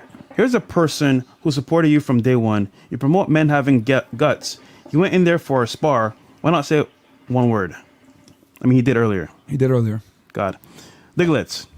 Sneako's chat asking about Sneako's progress and persistence. Bruh, I'm getting his ass kicked by Strickland was like watching an episode of Jackass. If he really wants to learn how to scrap, I'll show him. Okay. That's through Diglets. Chacosa says, hey, Andrewtate, what are your thoughts on Sneako's new business, Active Income? A platform to help young men become financially free. We need a Sneako collab as soon as possible. Wish them the best. All right. EJ Base says, what's up, Fresh and Fit and Andrew? I love the pro-masculine ideals you guys preach. What books or other works can I consume, educate myself, and free myself from slave mind tendencies? That's a good question, and maybe you guys can answer better than I, but I don't read books because they're too slow. And I think that time is money, and they go hand in hand, and I simply don't have the time to read books. That's one of the things I liked about jail, because I could find the time. I don't particularly read books. I learned through my network. I learned through my fraternity. I learned through my brothers. I spent a lot of my time in the war room, and that's where I get most of my information, because if you have more people on the same wavelength as you, a lot of you at home, you're not even looking out for the threats. You're not even trying to understand how this world works, and you're also not looking out for the opportunities. So if you're a person who isn't doing those things, you stand absolutely zero chance against the people who do. If you're not looking out for the opportunities and people are looking out for the opportunities, they will find the opportunities before you. By extension, if you're doing it by yourself and there is a team of other people looking out for opportunities, you're certainly going to fail. Yes. It's like watchmen.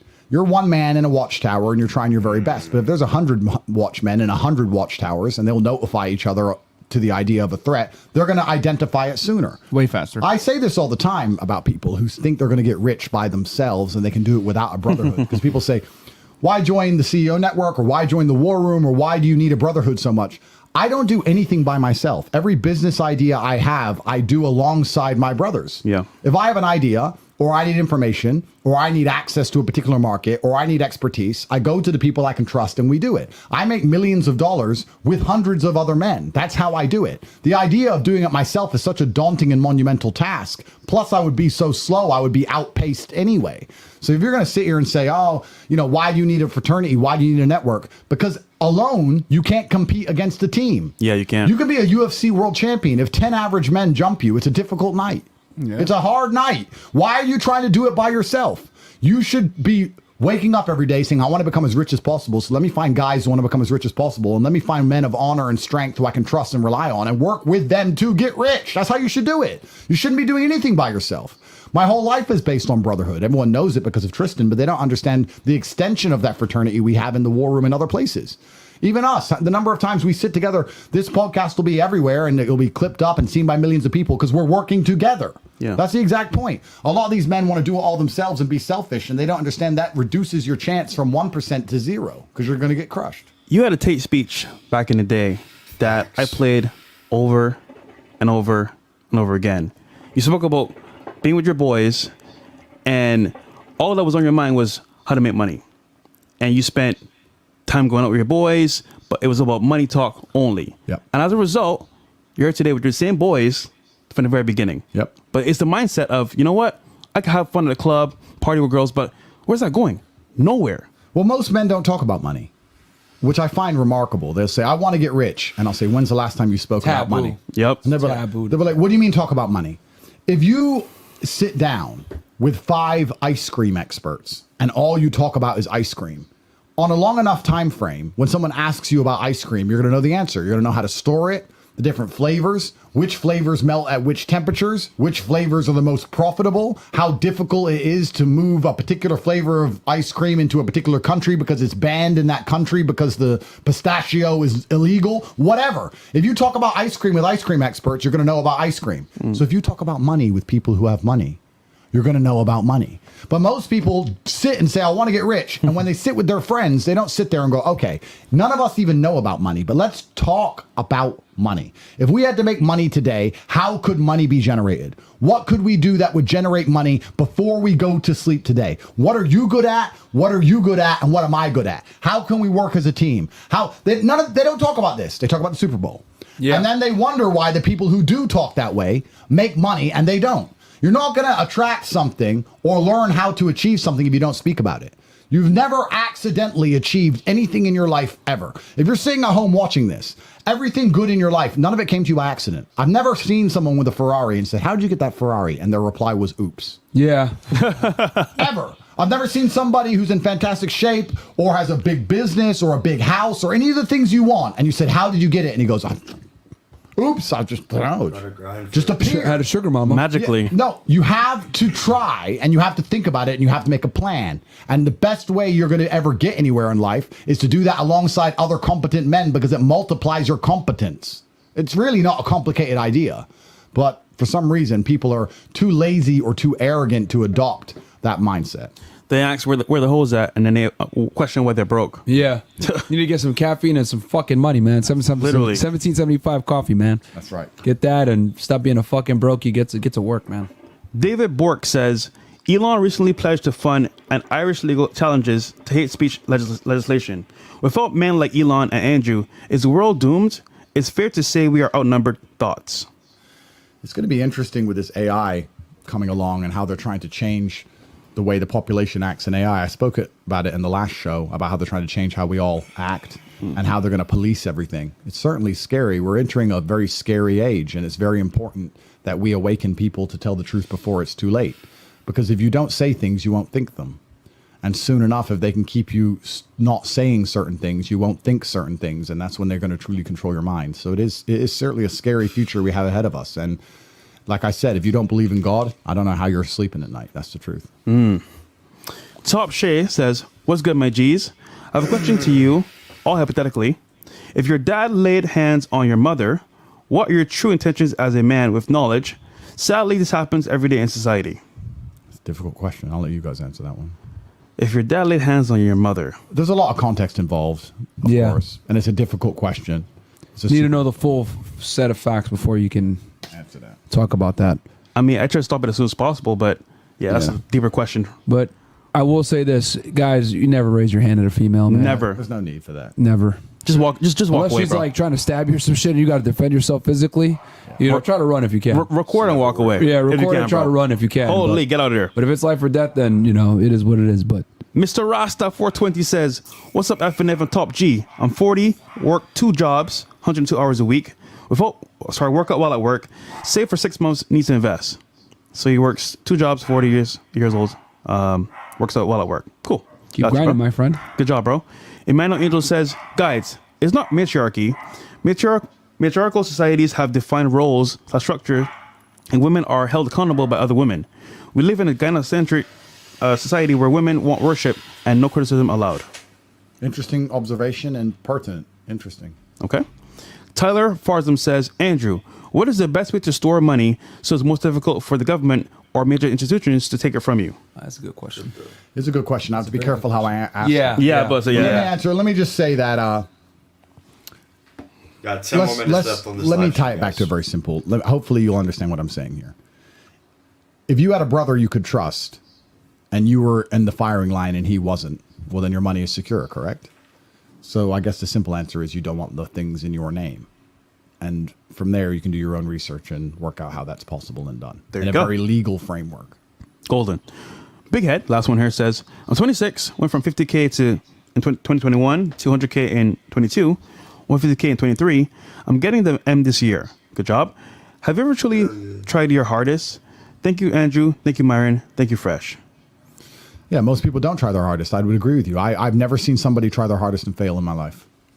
So when I see somebody who doesn't have what they want, I know they haven't tried their hardest. And that's a constant universal fact. I've never seen somebody truly dedicate themselves to anything and fail. You guys dedicate yourself to this podcast. Here it is. As did I. I've never seen anybody truly try and fail in history ever. We don't miss days. Actually, Yeah. bro, whatever we want to achieve, bro, we just put it in our head. Until we get it, we don't sleep. And here's the other thing, too, because Grind. people tend to think like, oh, yeah, Andrew, you just had this meteoric rise in 2022, but they don't realize that you had been making content for years. For before years. that. Yeah, You absolutely. were grinding, doing podcasts, doing Tate Confidential, making videos for a very long time before that. And they didn't realize that our meteoric rise wasn't accidental. It was Yeah. planned. There was a 3-stage plan, as I mentioned on Nelk Boys before. We intended on becoming meteorically famous, and we intended on getting canceled. We knew those things were going to happen. It was all done purposefully. Armies were put together, stage are we teams in were right put now? together, organizational structures were created. We spoke to the guys in the war room, because it's the war room that made me the most famous man on the planet. Just like I said earlier, we sat down and had a conversation. How are we going to do this? We now want to do this. How shall we do it? And we got it done. So if you have goals you want to achieve, I ask you, what people do you have around you? What network do you have around you of people you can sit down with, and they are competent, and they're not lazy, and they're not stupid, and they're not self-interested, and they believe in the greater cause, where you can work as a fraternity to achieve said goals? That's the question, because I couldn't have become the most Googled man in the world by myself. Yep. As Andrew's talking, Andrew's the most Googled man in the world. I didn't do it by myself. Had a team. I did it with hundreds of people. Yeah. And we all worked together. It was done purposefully as a team. That's a perfect way to prove the point I was saying earlier. Question for you, Andrew. Okay. Go. Being the most famous man on earth, being the most Google guy on earth, if you had to do it all again, would you want that level of fame again? Ooh. Because this is something that people will never, 99.999% of men will never experience. So It came with a lot of downsides, He a was lot more fucking downsides than good sides. famous. However, I believe it allowed me to reach more people, and I believe that the message I'm spreading is good. I've had people tell me I'm bigger than I know I am, that I've saved more lives than people would believe, that I've clawed men out of depression, that I've 100% helped true. men do the right thing, that men are now going to the gym and training hard and making more money and being better versions of themselves. And I feel like if God gives you an opportunity to affect so many lives in a positive way, then you should be prepared to do that, no matter what negative consequences you must suffer. What did we say earlier about bravery? Would I do it again? Yes, because I'm brave, and I would suffer all the things I'm suffering again, and I would go to jail again, and I would do it all again because I believe I'm helping people. And it's not because it's actually a perfect circle. It's not because it's benefited my life. I was already rich. I already had girls. I didn't need any. People of forget these. that. I didn't need any of these things. It hasn't benefited my life. In fact, it's given me a whole heap of problems. But what do we say about being a man? You find your happiness through other people. And when a young kid comes up to me and says he doesn't take drugs, he doesn't drink, he doesn't do bad things, he goes to the gym, he works hard because of me, I feel happy because of that. It's not even a philanthropic enterprise. It's to a degree selfish, but I find happiness in helping other people. And I think that's a masculine thing to do. So I would absolutely That's how we started do it this again. podcast. I would absolutely do it again. Yeah. For sure. I want to ask this because a lot of the haters say, "Oh, well, you self-snitched on yourself," blah blah blah. What do you got to say to all the haters that, like the criticizers that say, "Oh, you self-snitched on yourself"? Yeah, I'll tell them. I told the truth about my past. I don't lie. The fact that it's really crazy. The fact that people live in the Western world where prostitution is legal, where OnlyFans is legal, where strip clubs are legal, where webcam work is legal. The fact that these same people can digest these platforms. These same people watch porn, pay for hookers, buy OnlyFans. They also are the same people who support women who do these things. Sex work is real work. They should be allowed to do it. And then say that I'm a bad person is really quite hypocritical. I'm very honest about my past. Nothing I have done is bad. I'm from a very low income neighborhood. All the people around me were selling drugs and robbing houses and killing grandmas. I did nothing truly heinous besides drive traffic to OnlyFans profiles. That's what I did. Shoot me. Jay-Z sold crack. The guy down the road from me literally robbed a grandma's house and beat her to death. What did I do? Internet traffic. And because I'm monumentally famous, they want to attack me. And these same little Try to be cucks, drugged and rob people. these same little cucks who attack me literally visit Pornhub.com every single day. You want to talk about human trafficking? That's human trafficking right there on Yeah. Pornhub.com. So it's all bullshit. It's all fake virtue, fake morality, used, weaponized to try and hurt me and try and convince the world I'm a bad person. So I didn't self-snitch. I told the truth and I never broke a law. And for you to sit there and say, Andrew had a webcam company living in the West, where all of that is perfectly legal, is asinine. All you do is prove yourself to be nothing more than a slave. And I encourage you to resist the slave mind. Well said. Damn. That's it for chats, by the way. That's it for chats. So, our last thoughts on this podcast. Andrew, what's up next for you? What's coming? Next? What's up with you next? Yeah, I'm going to try and beat this Matrix attack, and then I want to come and travel the world, see some people. That'd be US very tour? interesting. I'll do a U.S. tour. And Miami. Miami, we're going to do Miami. That's Yeah. right. You see, going to have to try and get me out the house. Good luck. We are. We're going to tackle gonna you, get me bro. out? Yeah, you Oh, are. Yeah, you'll for get me sure. out. Okay. Cannot be, bro. How important is this election in 2024? Oh, bro, it's going to be world. It's monumental. It's the fate of the world. The fate of the world is at stake. Who you got? Well, we all know who I'm hoping for. Yeah. And I think if the election is fair and free, then it's a done deal. The key word is if. If. So we're going to see. Trump 2024, baby.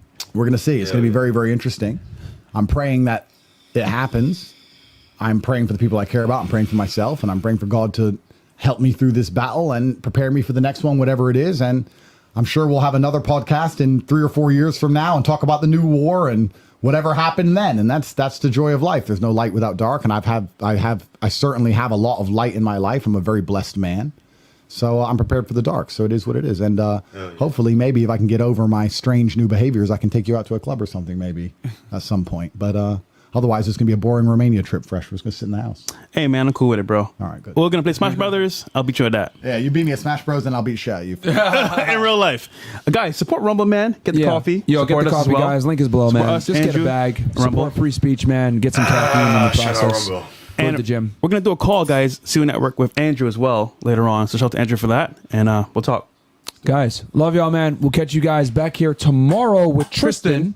Hey, subscribe, That's guys. gonna be hilarious. Gonna be a good time, guys. You guys like, We subscribe. love y'all. But We'll be drop back. a Take comment. speech Hello. on Rumble. Yes. War Room as well. Catch you guys Real tomorrow. world. Yeah, so I'll give a quick breakdown. Please tell them. Rumble.com/Tate Speech is my channel where we do the emergency meetings, and we also release a video every single day.